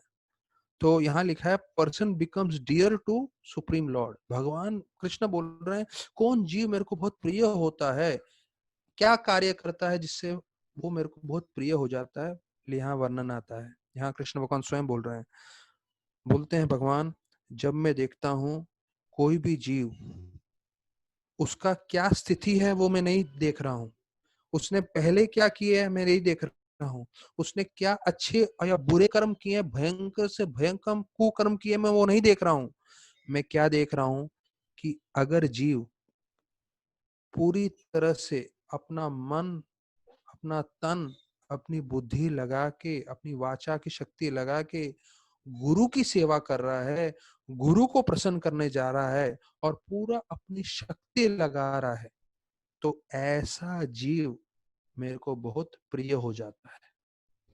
अर्थात अगर हम गुरु की आज्ञा का पूरी तरह से पालन कर रहे हैं तो हम भगवान को प्रिय हो जाते हैं। तो इसमें लिखा है, sincerely and seriously engaged in service of गुरु। तो इसका मैंने उदाहरण आप लोग को बताया हुआ है, जो मैंने पूना के भक्तों से सीखा था। सिंसियरली और सीरियसली मतलब क्या है? सिंसियर वो है जो सुबह को ब्रह्म मुहूर्त में उठ के जपा कर रहा है, लेकिन उस जपा में अगर वो सो जाए तो सिंसियर है पर सीरियस नहीं है। तो किसी तरह से फाइट मार के करना चाहिए। ऐसा नहीं बोलता हूँ कि मैं कर रहा हूँ, कभी कभी मैं भी सो जाता हूँ, थक जाता हूँ, तो लेकिन मान्यता समझनी चाहिए कि ये है शुद्ध भक्ति के लक्षण, कि हमेशा सिंसियर रहे, हमेशा सीरियस रहे, तो गुरु की सेवा में तो वो भगवान को बहुत प्रिय हो जाता है।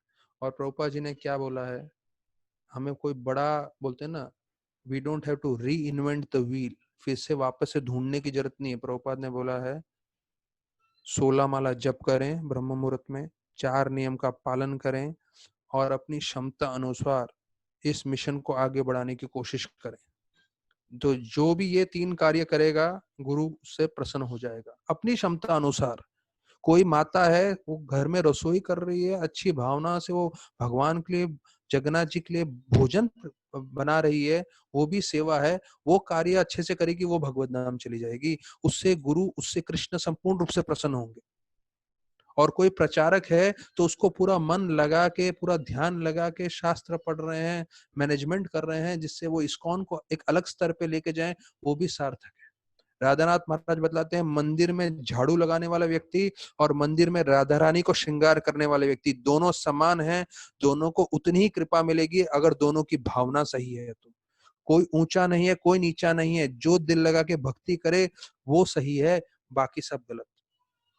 तो ये जो है दूसरा तीसरा इसमें श्लोक बताया गया है। फिर चौथा चीज बतलाते हैं कि किसी भी व्यक्ति के जीवन में दुर्भाग्य नहीं आ सकता अगर वो संपूर्ण रूप से हरि कथा सुनने में लगा हुआ है। इल फॉर्चून के नॉट कम बिकॉज हरि कथा सुन रहे हैं तो हम हरि के संग में हैं, भगवान के संग में हैं। और उस भगवान जहाँ रहते हैं, नारायण जहाँ रहते हैं, विष्णु जहाँ रहते हैं, वहां लक्ष्मी भी स्वयं रहती है। लक्ष्मी कभी भगवान के चरणों को छोड़ के नहीं जाती। हमने भागवतम के श्लोक में सुना, लक्ष्मी का एक नाम है चंचलम। वो चंचल रहती है यहाँ, कभी नहीं रहती, कभी चली जाती है। पर भगवान विष्णु के चरणों को कभी त्यागती नहीं है लक्ष्मी। तो लक्ष्मी मतलब गुड फॉर्चून। तो जहां हरि कथा हो रही है और हरि कथा में लगना है, हरि भक्ति में लगना है, हरि सेवा में, हरि नाम में लगना है, वहां पे मिसफॉर्चून, वहां पे दुर्भाग्य कभी प्रवेश नहीं कर सकता। ये भागवत की वाणी है। ये चौथा लक्षण था। और पांचवा सबसे मुख्य लक्षण, जो सबसे, मैं बोलूंगा इन पांचों में काफी भारी लक्षण है, ये है गुरु का कर्ज कैसे उतारना। ये सबसे भारी है। सब भक्तों को जानना चाहिए कि अगर वो भक्ति कर रहे हैं, उनका एक ऋण है उनके गुरु के प्रति, क्योंकि गुरु ने भक्ति का ज्ञान दिया है। और गुरु का ऋण कैसे उतारना है, ये संदीप मुनि बता रहे हैं कृष्ण और सुदामा को। तो ये कथा हम लोग को मालूम है कि किस तरह से संदीपनी मुनि ने जो है लकड़ी लेने के लिए कृष्ण और सुदामा को भेजा था। तो पहले मैं थोड़ा कथा बता देता हूँ, फिर इस ऋण के ऊपर मैं आऊंगा, जो विशेष मुद्दा है आज का चर्चा का। तो कृष्ण और सुदामा जाते हैं लकड़ी लेने के लिए, और हमें मालूम है कैसे बरसात आ जाती है रात को, और वो दोनों जो हैं एक पेड़ की छाया में रुक जाते हैं। और वहां पे भी इतनी भयंकर बरसात आती है, पूरा जगह पानी से भर जाता है, रास्ता ढूंढ नहीं पाते, और उनको रात भर वहीं पेड़ के नीचे रहना पड़ता है। और दोनों के हाथ में लकड़ी था, और एक हाथ में दोनों की लकड़ी था और दूसरे हाथ में एक दूसरे का हाथ था। तो ये बहुत मुख्य है चीज समझना इस कथा से, कि जब भी हम किसी भी परिस्थिति में हो, हमें अपने दोनों हाथों में दो चीज पकड़ के रखना है जो किसी भी हालत में छूटे नहीं।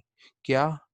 एक में जो गुरु ने सेवा दिया था सेवा लकड़ी लाने के लिए, तो दोनों के हाथों में एक एक हाथ में क्या था? लकड़ी था।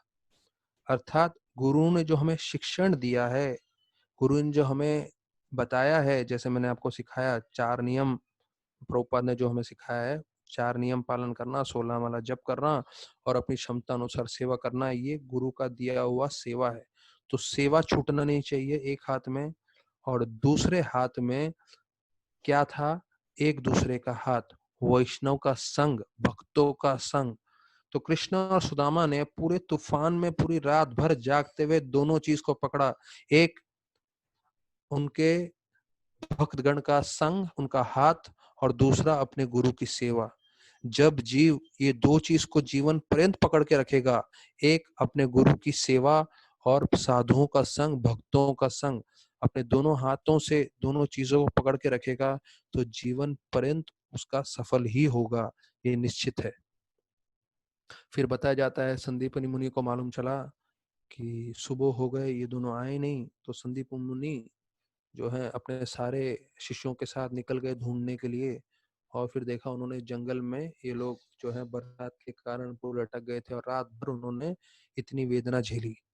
अब यहाँ से संदीप मुनि का शिक्षण चालू होता है कि गुरु के कर्ज से कैसे छूटना है। संदीप मुनि बतलाते हैं कि आप दोनों भक्तों ने, शिष्यों ने इतना दुख झेला है मेरे लिए, और बोलते हैं प्रकृति का नियम है, हर जीव अपने शरीर को ज्यादा से ज्यादा आनंद देने की कोशिश करता है, सबसे ज्यादा उसको सुखी रखने की कोशिश करता है, अपने शरीर पे जरा भी वेदना, जरा भी तकलीफ झेल नहीं सकता। तो आप देखिए, हम लोग जिस वातावरण में घूम रहे हैं, भौतिक जगत के भौतिकवादी लोगों को, वो लोग को अपने शरीर को ज्यादा से ज्यादा आनंद ही देना है, उसके लिए उनको लगता है जीवन है। पर यहाँ संदीपनी में बोलते हैं, आप दोनों जो है शिष्यों ने अपने शरीर पे इतना तकलीफ झेला है, इतना मुश्किलें झेली है, और यही तरीका है गुरु के कर्ज को उतारने का।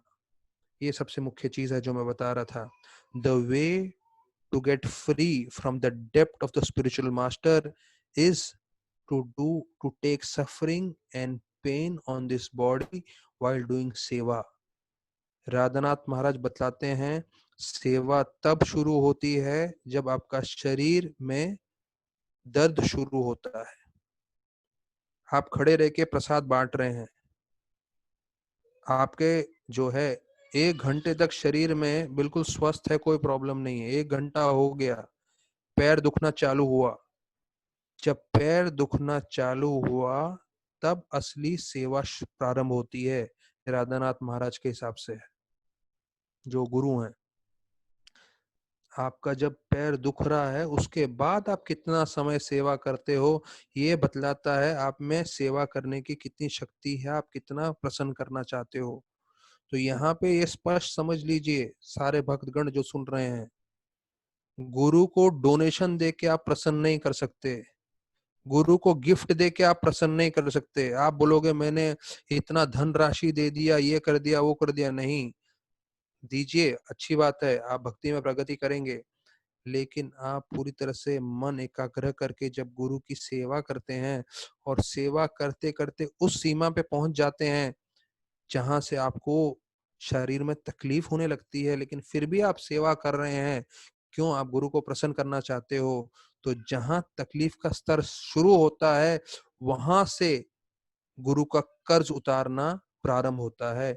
ये संदीप मुनि बता रहे हैं, ये बहुत जरूरी लक्षण है हम सबके लिए जानना, समझना और अपने जीवन में अपनाना। तो ये कथा बहुत विस्तार पूर्वक है, पर मैं उसमें नहीं जा रहा हूँ। मैं सुदामा और कृष्ण की कथा को मैं यही रोक दूंगा, और अभी हम जा रहे हैं वापस से हरे कृष्ण गुरु जी, I'll call back. हाँ The हाँ, session will तो close. सुनिए सब लोग, तीसरा कंटिन्यू करिए जिनको सुनना है। तो हम लोग अभी आगे पांडवों का अक्षय पात्र मिल रहा है, व्यासदेव जी ने महाभारत लिखा है, और जो ये है 2-3 और कथाएं हैं, वो हम पूरा चर्चा करके समाप्त करेंगे। हरि बोल। बांके बिहारी का भी कथा बताने वाला हूं मैं अभी आगे, और महाभारत कैसे खत्म हुआ, खीरचोर गोपीनाथ वगैरह वगैरह। आज का दिन है जब अक्षय पात्र का जो है प्राप्ति हुई थी, तो उसका भी वर्णन आता है महाभारत में। तो महाभारत में हमने सुना है कि कैसे पांडवों को वनवास जाना पड़ा 12 साल के लिए, और उसके बाद 1 साल अज्ञातवास था। तो युधिष्ठिर महाराज हमेशा दान पुण्य करते थे। युधिष्ठिर महाराज की हमेशा ये इच्छा रहती थी कि मैं हमेशा जो है साधुओं संतों को भोजन कराऊं, ब्राह्मणों को भोजन कराऊं। और जब उनको जंगल में जाना पड़ा तो उनके मन में हमेशा एक ही चिंता थी कि कैसे मैं ब्राह्मणों को भोजन कराऊंगा, यहाँ तक कि हमारे भोजन का कोई निश्चित तरीका नहीं होगा। तो देखिए भगवान कैसे अपने भक्तों को प्रसन्न करते हैं। फिर उनको बताया गया कि कैसे आप सूर्य की प्रार्थना करें, सूर्यदेव को, और उन्होंने सूर्यदेव को प्रार्थना किया, और सूर्यदेव ने आके उनको अक्षय पात्र दिया। तो ये भी लीला आज ही के दिन हुई थी। तो इसलिए हमारे फूड फॉर लाइफ को भी अक्षय पात्र बोलते हैं। क्यों? अक्षय पात्र का फल ये था, शक्ति ये था कि उसमें से जितना चाहिए आप भोजन दे सकते हैं। तो बोलते हैं द्रौपदी जो है, जब वो अंतिम समय वो खाएगी तभी जाके, और उस अक्षय पात्र को धोएगी, तभी उसका जो है अनाज उसमें से आना उस दिन के लिए बंद होगा, वरना पूरा समय उसमें से जो है भोजन निकलता ही रहेगा अक्षय पात्र में से। तो ऐसा वर दिया था। और हमने कथा सुनी है कि कैसे दुर्वास मुनि जब वहां पहुंचे भोजन करने के लिए, तो कैसे कृष्ण भगवान भी आए और उनको बचाए। तो अन्य चिंतयन्तो माम ये जना परिपासुते तेषामित्यभियुक्तानां योगक्षेमं वहाम्यहम्। तो ये योगक्षेमम वहाम्यहम्, LIC वाले इंश्योरेंस वालों ने लाइन लेके रखा है, पर शायद ही किसी को LIC में मालूम होगा इसका क्या मतलब है। उनको लगता है योगक्षेमम वहाम्यहम्, मैं तुम्हारी पूरी तरह से रक्षा करूंगा। भैया क्या रक्षा करोगे? शरीर तो छूट जाएगा, मर जाएंगे, आत्मा कहाँ कौन सी योनि में जाएगी कुछ उनका कंट्रोल नहीं है। योगक्षेमम वहाम्यहम् अपना गीता का श्लोक लेकर बोल देते हैं। पर जब भगवान बोलते हैं उसका मतलब ये है कि अन्य चिंतयन्तो माम, अनन्य मतलब आपका मन किसी और जगह नहीं है, सिर्फ कृष्ण की भक्ति में है, कृष्ण की सेवा में एकाग्र है। अन्य चिंतयन्तो माम, हाँ, तो योगक्षेमम वहाम्यहम्, तो मैं उनको अवश्य बचाऊंगा। और हमें मालूम है कथा की कैसे एक अन्न का दाना खा लिया, कृष्ण संतुष्ट हो गए। कृष्ण भगवान अगर हमसे संतुष्ट हुए तो उससे इतनी शक्ति आती है, पूरी सृष्टि संतुष्ट हो सकती है। हम यहाँ बैठ के जो भागवत कथा कर रहे हैं, कृष्ण भगवान को प्रसन्न करना चाहते हैं। बाहर तकरीबन तकरीबन 25 लाख लोगों को कोरोना वायरस की बीमारी से इन्फेक्शन हो चुका है, कितने ही लाख लोग मर चुके हैं, और ना जाने कितने और लोगों को ये इन्फेक्शन हो रहा है या होगा। तो हम यहाँ भागवत कथा करके कृष्ण भगवान को प्रसन्न करना चाहते हैं, और कृष्ण भगवान से प्रार्थना करना चाहते हैं कि वो अपनी कृपा दृष्टि सब पे बनाए, और जो उनकी इच्छा है वो होगा ही। पर हम सबके लिए प्रार्थना करने की सब लोग को भगवान की असीम कृपा मिले, और भगवान सबको अपने छत्र छाया में रखे। तो ये जो है पूरा उनको कथा मालूम है कि 1 साल के लिए उनको छुप के रहना पड़ा, और वो विराट राज्य में थे जहाँ भीमसेन रसोइये बने, अर्जुन बृहन्नला बने। और वहां पे वर्णन आता है कि कैसे विराट के जो राजा थे उनको मालूम चल गया कि पांडव हमारे राज्य में थे। तो उन्होंने युधिष्ठिर महाराज के पास गए और उन्होंने बोले कि आप तो मेरे मित्र हैं, आप तो भगवान के परम भक्त हैं, मैं एक चीज चाहता हूँ कि आप जो है कृष्ण भगवान को यहाँ पे निमंत्रण दें, मैं कृष्ण भगवान की सेवा करना चाहता हूँ। तो विराट राजा युधिष्ठिर महाराज के अच्छे मित्र थे, उन्होंने उनको आश्रय भी दिया था। तो युधिष्ठिर महाराज उसको स्वीकार करते हैं, और वहाँ कृष्ण भगवान भी आते हैं और बलराम जी भी आते हैं। और युधिष्ठिर महाराज ने बोला था जब कृष्ण बलराम आएंगे आप उनके लिए एक विशेष रूप से उत्सव उत्सव करिए, और वो उत्सव का नाम होगा नौका विहार। तो भक्तों को मालूम है हम राधा कृष्ण का जो विग्रह है उसको हम बोट में रख के फेस्टिवल करते हैं।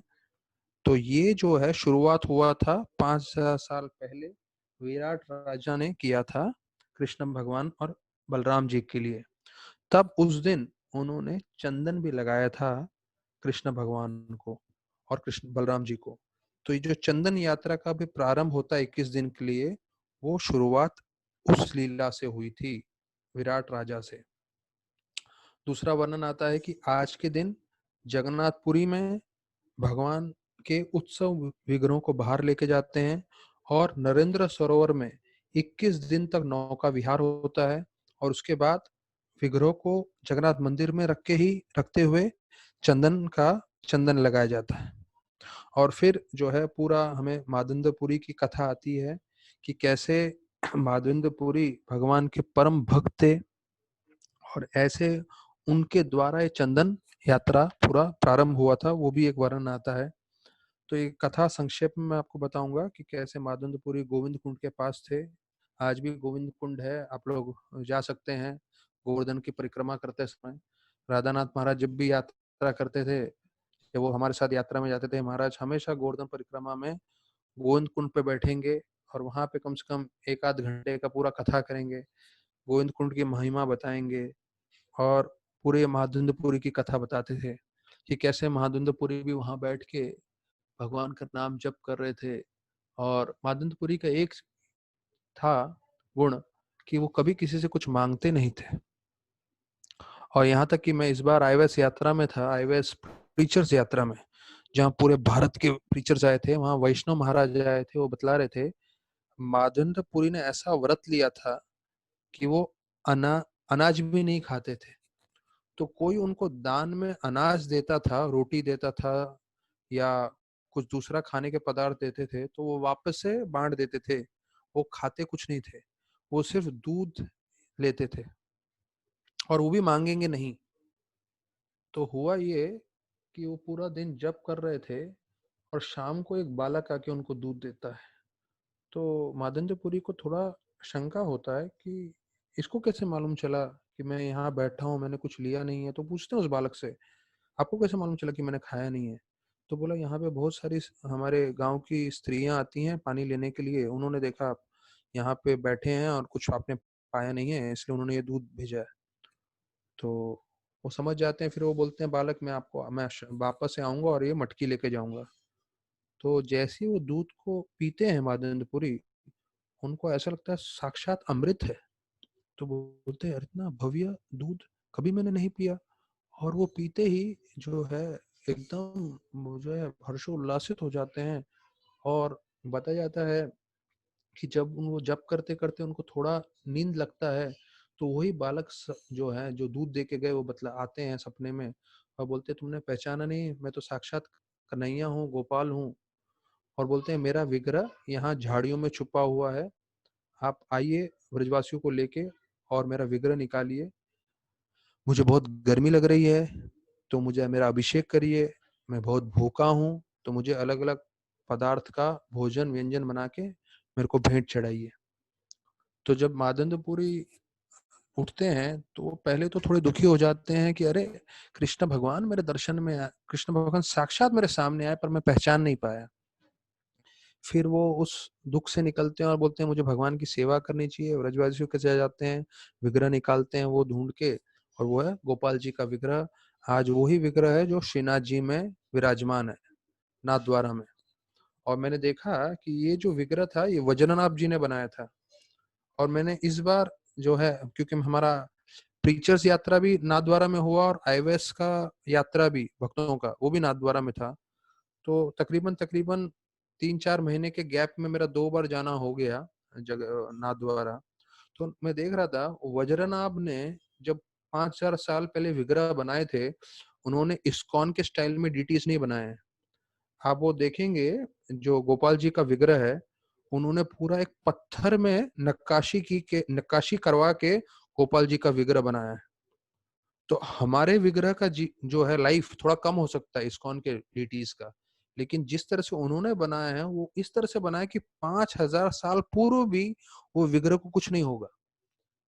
मतलब ये फोन पे समझाना अभी थोड़ा मुश्किल है। आप लोग जो समझ लीजिए कि बड़ा सा पत्थर लिया, उसमें नक्काशी करके विग्रह बनाया हुआ है, और वो विग्रह पीछे बड़े पत्थर के साथ जुड़ा हुआ है। तो जब तक वो बड़ा पत्थर टूटेगा नहीं, तब तक वो कुछ नहीं होता, और वो टूटना असंभव है। वो ऐसा बड़ा पत्थर उन्होंने इस्तेमाल किया है। जबकि इस्कॉन में क्या करते हैं, पूरा पत्थर को कार्व करके कृष्ण का विग्रह बना देते हैं। तो जो समझ गए, जो नहीं समझे उसको छोड़ दीजिए, पर वैसे बनाया है वज्रनाभ ने विग्रह। तो बताया जाता है कि किस तरह से वो उनको अभिषेक करते हैं, फिर भोग चढ़ाते हैं, और तब फिर भगवान वापस से सपने में आते हैं और बोलते हैं कि मेरे को बहुत गर्म हो रहा है, तो आप जाइए मेरे लिए चंदन लेकर आइए। और फिर मादंडपुरी जाते समय जो है रेमुना में रुकते हैं, और वहां पे गोपीनाथ जी का विग्रह है। और वहां का जो खीर है, उसको अमृत केली बोलते हैं, और इतना उत्तम खीर है कि बताया जाता है देवतागण रुके रहते हैं वो खीर खाने के लिए। तो माधवेंद्रपुरी का जैसे मैंने बताया, वो कभी मांगते नहीं थे। तो उन्होंने मन में सोचा कि मेरे बिना मांगे कोई मुझे ये खीर दे देगा, तो मैं ऐसा ही खीर अपने गोपाल जी के लिए बनाऊंगा वृंदावन में। तो देखिए, माधवेंद्रपुरी इतने उच्च भक्त थे, भगवान ने उनको दर्शन दिया था, भगवान सपने में आते थे, बार बार सपने में आके उनको सेवा ले रहे थे उनसे। तो उनको उनको भोग करने की कोई इच्छा नहीं थी। जहां तक मुझे याद है, मैं जब पहली बार गया था रेमुना, और रेमुना में जैसे ही हम लोग पहुंचे, तो हम लोग तो मंदिर के भक्तों के साथ थे, अर्थात ब्रह्मचारी गुट के साथ था मैं। तो हम लोग के पास पैसा ज्यादा समय हम रखते नहीं थे, और ना ही हमारे पास आदत था कुछ ऐसा वैसा खर्चा करने का। तो जितने भी हमारे कांग्रेगेशन के डिवोटी थे, सबके पास पैसा था, सब लोग चले गए। और वहां पे वो खीर खरीद के खा रहे थे। तो हम लोग सोचने लगे यार, हम लोग जो साधु लोग हैं, पैसा वैसा तो है नहीं, तो ये लोग तो अच्छे पहले ही ले रहे हैं। हमने भी सुना तो था अमृत के लिए सबसे उत्तम है, देवतागण भी खाना चाहते हैं। फिर भी हमने बोला ठहरो, जो भी है, जैसे सब प्रोग्राम चल रहा है उसके हिसाब से करते हैं, हम लोग अलग से कार्य नहीं करते। और उसके बाद महाराज ने पूरा ये कथा कम से कम 1.5 घंटा लिया बताने के लिए सब भक्तों को बैठा के। और महाराज बोले जब चैतन्य महाप्रभु आए थे और नित्यानंद प्रभु आए थे, तो चैतन्य महाप्रभु ने ये कथा उतना ही विस्तार पूर्वक सब भक्तों को बताया था। और फिर महाराज ने बोला जितने भी भक्तगण हम लोग सब बैठे थे, हम सबके हाथ में एक वाटी दी, ये जो मिट्टी का अमृत केली का था। और महाराज ने बोला कोई खाएगा नहीं। हाथ में हमारे वो अमृत केली का खीर था। और महाराज ने कम से कम 10 मिनट जो है बोला हमें किस भाव में खाना चाहिए, हमें कितना प्रार्थना करना चाहिए, क्योंकि ये जो खीर है माधवेंद्रपुरी खाना चाहते थे। और उसके लिए हमें कथा सबको मालूम है कैसे गोपीनाथ ने वो खीर चुराया था और उनका नाम पड़ा है खीर चोर गोपीनाथ। तो ऐसे विस्तार में बता के महाराज बोले इसको खाना नहीं है, इसको प्रार्थना करते हुए हमें इसे सम्मान देना है और हमें इसको जो है ऑनर करना है। We should not eat it, we should honour it. तो इसको सम्मान देना है, सम्मान देते हुए हमें इसको चखना है करके। तो जब वो महाराज बताए तब मुझे लगा अरे अच्छा हुआ हमने पहले नहीं खाया। इतना कथा सुनने के बाद, प्रार्थना करने के बाद जब उसको हमने उसको सेवन किया तब हमें लगा अरे ये तो बहुत ही शक्तिशाली है। और वही चीज माधवेंद्रपुरी की इच्छा थी मन में। और उनको लगा अरे अभी भोग का समय नहीं हुआ, मैंने बड़ा अपराध कर दिया, ऐसे करके चले जाते हैं अलग से जंगल में बैठ के जप करते रहते हैं। और भगवान को मालूम चला कि मेरे भक्त को खीर खाना था, तो भगवान एक कटोरी चुरा लेते हैं। और पुजारी के सपने में आते हैं कि मैंने अपने भक्त के लिए एक जो है पूरी मटकी खीर की चुराई है, आप आइए लेके जाइए और उनको दीजिए। तो वो खीर लेके जाते हैं, सब जगह पूछते हुए कौन है मादनपुरी, कौन है मादनपुरी। तो मादनपुरी आते हैं सामने और बोलते हैं मैं हूँ। तो बोले ये लीजिए खीर जो गोपीनाथ ने आपके लिए चुराया है, और वो है खीर चोर गोपीनाथ उनका नाम पड़ता है। तो बताया जाता है वहां पे महाप्रभु ने जबरदस्त कीर्तन किया था। और हमारा सौभाग्य था कि हम राधानाथ महाराज के साथ थे। और राधानाथ महाराज ने भी ऐसा कीर्तन किया, शायद बहुत कम लोगों ने देखा होगा महाराज को फुल स्पीड भागते हुए। जैसे कोई मैदान के गोल गोल गोल गोल कैसे भागता है, वैसे महाराज पूरे मंदिर की परिक्रमा कर रहे थे और भक्तगण कीर्तन कर रहे थे और भागते भागते कीर्तन कर रहे थे। और उनके संग में कुछ कितने 500 1000 भक्त होंगे उस वक्त जब हम यात्रा में गए थे, वो लोग कीर्तन कर रहे थे। तो हमने महाप्रभु को कीर्तन करते हुए नहीं देखा, लेकिन महाराज के साथ जिन्होंने कीर्तन किया है, जो लोग देख चुके हैं महाराज को, उनका अहोभाग्य है। तो जब महाराज पंढरपुर में गए थे और विट्ठल को देख के महाराज ने कीर्तन किया था, तो बताया जाता है चैतन्य महाप्रभु भी आए थे, उन्होंने भी विट्ठल देव को देख के कीर्तन किया था। तो वहां के पुजारी ने आके बोला कि हमने महाप्रभु को कीर्तन करते हुए नहीं देखा, लेकिन आपको कीर्तन करते हुए देख के हम समझ गए कि महाप्रभु ने कैसे कीर्तन किया होगा, बिल्कुल ऐसे ही कीर्तन किया होगा। इतनी शुद्धता, इतनी भक्ति है महाराज को। जो प्रामाणिक वहां के भक्त लोग हैं वो लोग भी इसकी स्तुति कर रहे हैं। तो फिर बताया जाता है कि वहां से फिर जो है माधवेंद्रपुरी इधर निकल जाते हैं अरे जगन्नाथपुरी के लिए। और वहां पे पहले ही मालूम चल जाता है कि कितने महान भक्त है जिनके लिए भगवान ने खीर चुराया। और फिर उनको वहां से चंदन मिलता है, चंदन लेकर वापस आते हैं। तो फिर तीसरी बार भगवान सपने में आते हैं रेमुना में और बोलते हैं यहीं पे आप चंदन लगा दीजिए गोपीनाथ जी को। तो गोपीनाथ जी और गोपाल जी सब दोनों समान हैं। गोपाल जी बोलते हैं आप उनको चंदन लगाओगे तो मेरी गर्मी हट जाएगी। और वैसा ही करते हैं। और आज का दिन है अक्षय तृतीया का, जो 3 दिन 3 हफ्ता 21 दिन तक भगवान को चंदन लगाते हैं, जिससे गर्मी भगवान की कम हो। तो भगवान माखन चोर है, भगवान रन चोर है, और भगवान खीर चोर भी है। बोलो कृष्ण भगवान की जय, खीर चोर गोपीनाथ जी की जय। तो एक श्लोक आता है, ये तुलसी विलास प्रभु आप वो श्लोक जो मैंने आपको भेजा था चैतन्य चरितामृत में से, मध्य लीला 4.197, आप जरा खोल सकते हैं तो हम लोग वो साथ में चर्चा करेंगे। पहले इस श्लोक की मैं आपको जरा महिमा बता दूं। ये श्लोक ऐसा है कि जब हमारे एक ब्रह्मचारी शरीर त्यागने वाले थे, सो कृष्ण प्रभु, तो महाराज ने बोला ये श्लोक का आप उच्चारण करते रहें करते रहें करते रहें। क्यों? क्योंकि माधवेंद्रपुरी जैसे शुद्ध भक्त जिनके सामने साक्षात भगवान आए थे, बार बार भगवान उनको सपने में आके आज्ञा दे रहे थे, भगवान ने जिनके लिए खीर चुराया, जब वैसे माधवेंद्रपुरी महान भक्त को जब शरीर छोड़ना था, तो वो एक श्लोक को हमेशा उच्चारण कर रहे थे।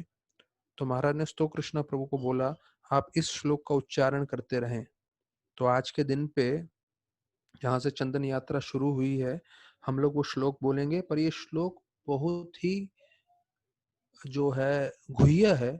इस श्लोक का मतलब जो है सिर्फ राधा रानी चैतन्य महाप्रभु कृष्णा को मालूम है, और चौथा राधा रानी कृष्णा चैतन्य महाप्रभु और माधवेंद्रपुरी, चार। इसके तात्पर्य में बोलते हैं ऐसा कोई पांचवा व्यक्ति नहीं है पृथ्वी पे जिसको इस श्लोक का असली मतलब मालूम है। तो हम लोग श्लोक पढ़ लेंगे, उसका अनुवाद भी पढ़ लेंगे, पर उसका सही तत्व, सही मतलब इन चार लोगों के अलावा किसी को मालूम नहीं है। कृष्णा, राधा रानी, चैतन्य महाप्रभु और माधवेंद्रपुरी। तो ये श्लोक है, सब लोग साथ में उच्चारण कर सकते हैं। अयि दीन दयाल नाथ है, मथुरा नाथ कदावलोकशये, हृदयं तव लोक कातरम, दयति ब्रह्मति किम करोम्यहम्।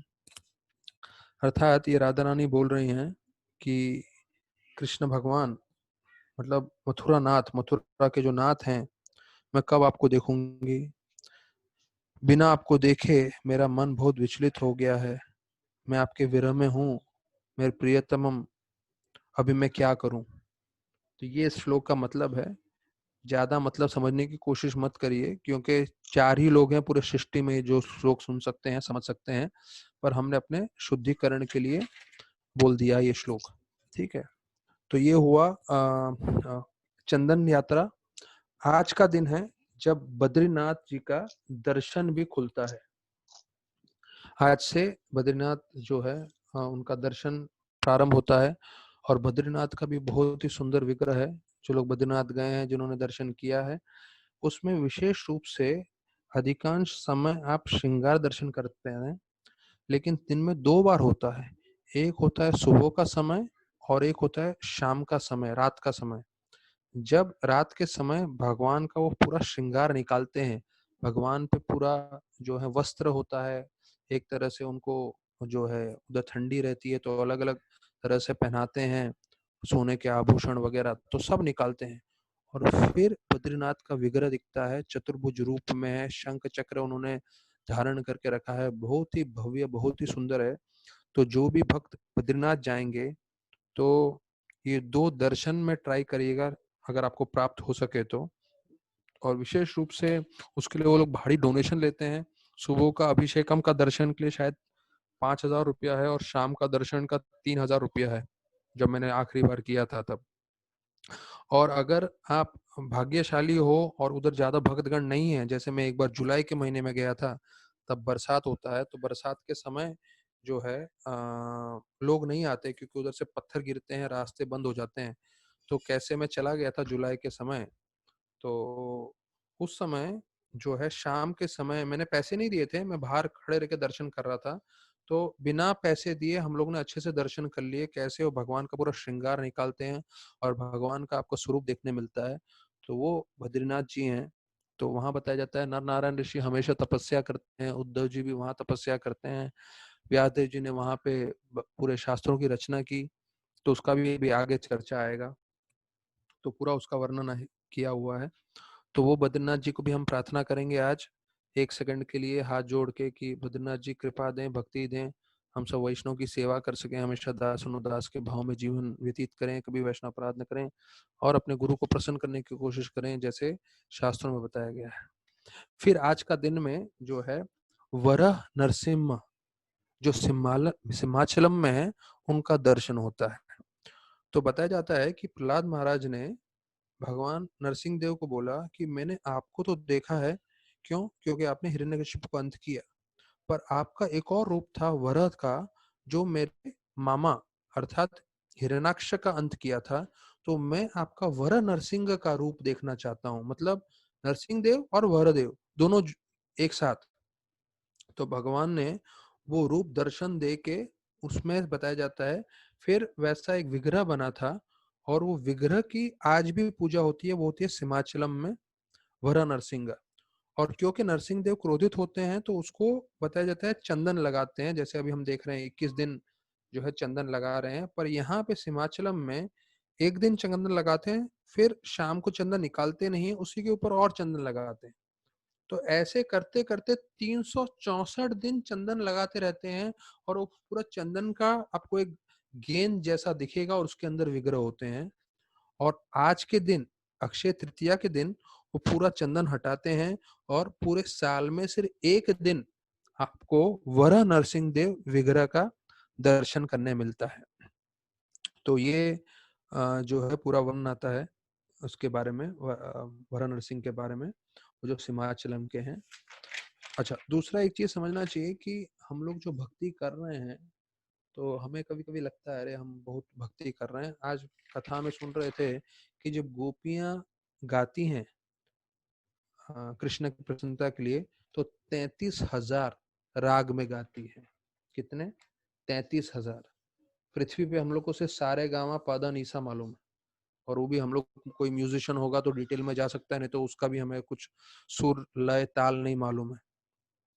पर 33,000 राग के हिसाब से गाते हैं। तो भगवान को किसी चीज की कमी नहीं है, भगवान सिर्फ भक्ति भाव के अभिलाषी हैं। तो बताया जाता है कि आज के दिन बांके बिहारी जी वृंदावन में भी चरण दर्शन देते हैं।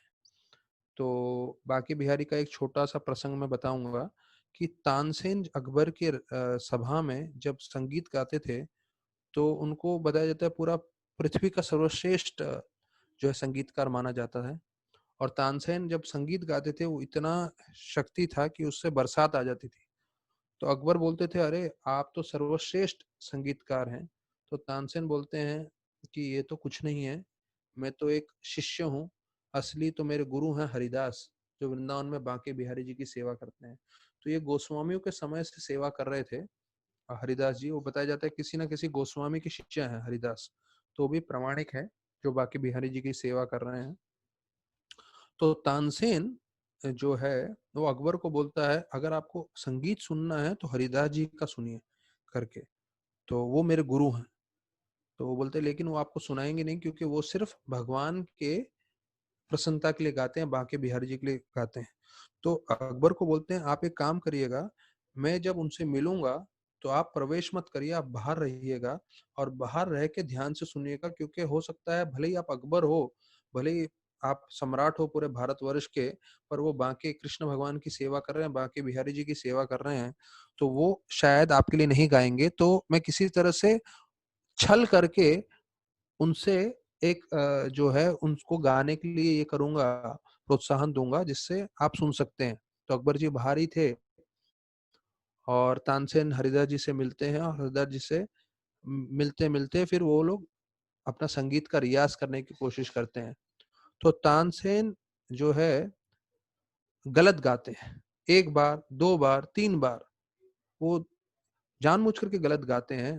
तो हरिदास जी जो हैं उनको बोलते हैं अरे तुमको मैं सिखा रहा हूँ, तुम गलत गा रहे हो करके, फिर वो गाने लगते हैं सही के तरीके से कैसे गाना है। और जब हरिदास गाते हैं तो अकबर जी बाहर से सुनते हैं, और अकबर जी इतने मोहित हो जाते हैं, बोलते हैं अरे ये तो एक अलग ही स्तर की भक्ति है, अलग ही स्तर का प्रेम है जो मैंने कभी नहीं सुना। और कुछ समय के बाद हरिदास को मालूम चलता है कि जब मैं गा रहा था ये, तानसेन ने ऐसे कार्य किया था मेरे से और अकबर ने सुन लिया। उस समय से जो है हरिदास बोलते हैं ये जो राग है वो सिर्फ भगवान के लिए था, क्योंकि अकबर ने इसको झूठा कर दिया है, तो आज के बाद मैं कभी ये राग नहीं गाऊंगा। तो वो जो राग उन्होंने गाया था, फिर बांके बिहारी के लिए हरिदास जी जीवन पर्यंत नहीं गाते हैं। वो बोलते हैं इसको झूठा कर दिया, जैसे भोग होता है, बिना भगवान को अर्पण किए कोई खा ले तो फिर भगवान को अर्पण नहीं हो सकता। तो हरिदास जी ने फिर वो नहीं गाया। फिर बताया जाता है आज जो है महाभारत का पूरा युद्ध समाप्त हुआ। और आज एक और चीज बताया जाता है कि कैसे शंकराचार्य ने एक अभंगों का अभंग मतलब उन्होंने श्लोकों का क्रमांक लिखा था। तो हम लोग दूसरा एक चीज बता रहे हैं, पर एक चीज आप समझ लीजिए, प्रभुपाद जी ने OBL कपूर उनसे चर्चा कर रहे थे और बोल रहे थे कि मैं केमिस्ट हूँ, मैं अलग अलग दवाइयां बनाता हूँ और मैं हर बार एक फॉर्मूला ढूंढ रहा था कि किस तरह से मैं डिवोटी बना सकूं और फिर उस डिवोटी को अपने जीवन पर्यंत भक्ति करके सार्थकता कैसे प्राप्त हो सकता है करके मैं सोच रहा था। तो इसमें वर्णन आता है कि फिर प्रभुपाद जी ने बोला मेरे को मिल गया वो फॉर्मूला। क्या फॉर्मूला है जिससे कोई भक्त बना सकता है और वो अपने जीवन में पूरी तरह से भक्ति करके सार्थकता प्राप्त करके भगवत धाम जा सकता है? वो क्या फॉर्मूला है? प्रभुपाद OBL कपूर को बोलते हैं। फॉर्मूला है त्रनादपि सुनी चेना तरोरपि सहिष्णुना अमानि नमान देना कीर्तनीय सदा हरि। ये अगर हम फॉर्मूला पालन तो हमारा जीवन पूरी तरह से भक्तिमय रहेगा। भक्ति में हम जीवन पर्यंत कभी हिलेंगे नहीं और भगवत धाम की भी प्राप्ति होगी इसी मंत्र से। त्रणादपि सुनी चेना अर्थात हम घास से भी ज्यादा नम्र रहें, सहनशील रहें, हमेशा हर किसी को सम्मान दे, कभी भी सम्मान की अपेक्षा न करें। तो ये जो है बहुत महत्वपूर्ण है। तो अभी इसके बाद जो है हम एक श्लोक लेते हैं इसमें से जो शंकराचार्य जी ने बोला है। ये आप लोग के पास नहीं है, मैं जस्ट बोल रहा हूँ, आप लोग सब सुन सकते हैं। संसार वृक्षग बीजम अनंत कर्म शाखायुतम कर्म पत्रम अनंग पुष्पम आरूर दुख फलितम पततो दयालो लक्ष्मी नरसिंह मम देहि करावलंबम। तो आज लक्ष्मी नरसिंह देव का भी दिन है, जो सिमाचलम में लक्ष्मी देव की पूजा हो रही है, लक्ष्मी नरसिंह देव की, वरा नरसिंह देव की। तो ये श्लोक उनकी स्तुति के लिए रचना की है शंकराचार्य ने। ये श्लोक जरा ध्यान से समझिए, हमारे लिए बहुत जरूरी है। गीता में लिखा है दुखालयम, तो ये मत सोचिए भागवत में या किसी और शास्त्र में कहीं सुखालय होगा, नहीं, सब जगह दुखालय है। यहाँ तक कि शंकराचार्य शिव भगवान के एक अंश हैं, वो नरसिंह देव की स्तुति कर रहे हैं। वो क्या बोल रहे हैं? संसार वृक्ष अग बीजम अनंत कर्म। अघ मतलब पाप। ये जो संसार है वो एक बीज से निकला है। वो बीज कौन सा है? पाप का बीज है। तो जब पाप के बीज से कुछ निकलेगा तो आप सोच सकते हैं उसमें क्या होगा।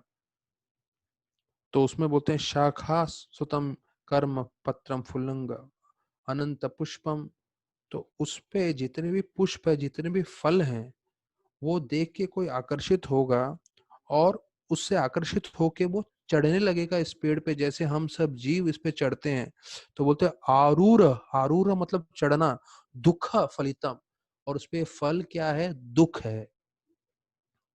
तो जैसे गीता में लिखा है दुखालयम शाश्वतम, यहाँ पे शंकराचार्य भी वही बोल रहे हैं कि इस भौतिक जगत पे जो भी जीव आरूढ़ हो गया है उसको दुख मिल रहा है फल के जगह पे, और फिर उसका पतन हो जाता है ये दुख के फल के भोग करते करते। तो इसलिए वो बोलते हैं, प्रार्थना करते हैं, लक्ष्मी नरसिंह मम देहि करावलंबम। हे लक्ष्मी नरसिंह, मेरे पे आप कृपा करिए और मेरा उद्धार करिए। तो ये कुछ जो है आज अक्षय तृतीया के दिन पे कुछ चर्चा करने का था मुझे। तो मैं आप लोग से सब प्रार्थना करता हूँ कि आप लोग भी इस आज के दिन पे प्रार्थना करिए कि अच्छे से अच्छे भक्ति कर सकें और अपना जीवन हम लोग पूरी तरह से प्रभुपाद के मिशन में सेवा करने के लिए लगा लगा सकें, हम लोग दास अनुदास के भाव में। बहुत बहुत धन्यवाद। कल हम लोग भागवतम का चर्चा करेंगे उसी जगह से जहां से हमने छोड़ा था।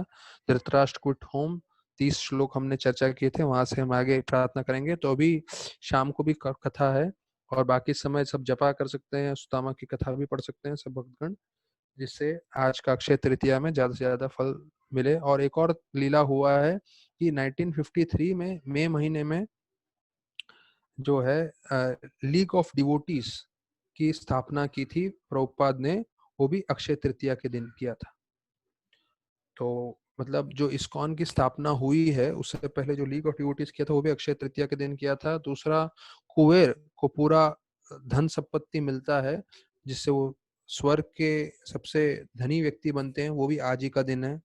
अच्छा, व्यासदेव जी ने पूरा महाभारत लिखा था जो 4 लाख श्लोक है, 4 लाख श्लोक है वो जो है 4 लाख श्लोक वो भी आज रचना की थी। और उसमें वो वर्णन आता है कि कैसे उन्होंने बोला कि मुझे लिखने के लिए कोई व्यक्ति चाहिए, तो व्यक्ति मतलब कोई लिखने के लिए चाहिए, और उसमें गणेश जी ने योगदान दी थी कि मैं लिखूंगा। पर उसमें उन्होंने ये बतलाया था कि मैं जब लिखूंगा तो रुकूंगा नहीं, तो आपको तुरंत बोलते जाना है। तो व्यासदेव जी ने बोला था ठीक है मैं बोलता रहूंगा, लेकिन आपको भी एक शर्त माननी पड़ेगी, जब तक आप समझोगे नहीं तब तक आप लिखना मत। तो ये दोनों में बात हो गई, व्यासदेव जी में और गणेश जी में, और दोनों ने फिर उनके द्वारा पूरे शास्त्रों की रचना हुई। और आज का दिन है जब रथ यात्रा का रथ बनाने का जो है वो प्रारंभ करते हैं। तो बताया जाता है भगवान जगन्नाथ जी का रथ का नाम है नंदी घोष, ताल ध्वज बलराम जी का है, सुभद्रा जी का दर्प दलन। ये 3 रथों का भी आज से निर्माण चालू होता है, जो जुलाई महीने में रथ यात्रा में हम लोग भाग ले सकते हैं। शारीरिक रूप से जो जगन्नाथपुरी जा सकते हैं वैसे कर सकते हैं, नहीं तो कम से कम पूरे इस्कॉन के जितने भी मीरा रोड हैं यहाँ पे वो लोग भी रथ यात्रा उस समय करते हैं। तो वो रथ बनाने का जो विधि है वो भी अभी प्रारंभ होता है आज के दिन से। तो हम जगन्नाथ जी से भी प्रार्थना कर सकते हैं कि हे प्रभु आप कृपा बनाए रखें हम पे, जिससे हम आपकी भक्ति कर सकें, आपका स्मरण कर सकें, आपको ध्यान कर सकें। आज का दिन है जब दुर्गा देवी ने महिषासुर को वध किया था, जो एक भैंसे के रूप में आया था, तो वो भी आज का दिन है। तो आज बहुत सारे ऐसे महत्वपूर्ण बहुत सारी लीलाएं हुई हैं, बहुत शक्तिशाली दिन है। और एक आखिरी श्लोक बोल के मैं आज का प्रवचन को विराम दूंगा। बताया जाता है कृष्ण भक्ति जन्म मूल होए साधु संग, कृष्ण प्रेम जन्मतः पुनः मुख्य अंग। कि अगर आपको कृष्ण भक्ति चाहिए तो उसके लिए सबसे मूल, मूल मतलब जड़, सबसे मुख्य चीज क्या है? साधु संग। जब आप साधु के संग में आओगे तो आपको कृष्ण भक्ति मिलेगा, और कृष्ण भक्ति में जब प्रवेश करोगे तो कृष्ण भक्ति की सार्थकता है जब कृष्ण प्रेम की प्राप्ति होगी। और कृष्ण प्रेम जन्मते है पुनः मुख्य अंग, अर्थात कृष्णदास कविराज गोस्वामी बता रहे हैं भक्तों के संग से आपको कृष्ण भक्ति मिलेगी, और वही भक्तों का संग आप पकड़ के चलोगे तो कृष्ण प्रेम की भी प्राप्ति होगी, जो सबसे ऊंची चीज है पूरे सृष्टि में, जो राधा रानी के पास है, सबसे उत्तम कृष्ण प्रेम। तो इसलिए अभी हमें एक चीज ध्यान रखना है कि हम साधु संग ना छोड़ें, हरि कथा ना छोड़ें। अभी ये परिस्थिति में भी हम कम से कम इसी के थ्रू कनेक्ट होके हरि कथा सुनते रहें। बहुत बहुत धन्यवाद। तो कल मिलेंगे ठीक 4 बजे। हरे कृष्ण।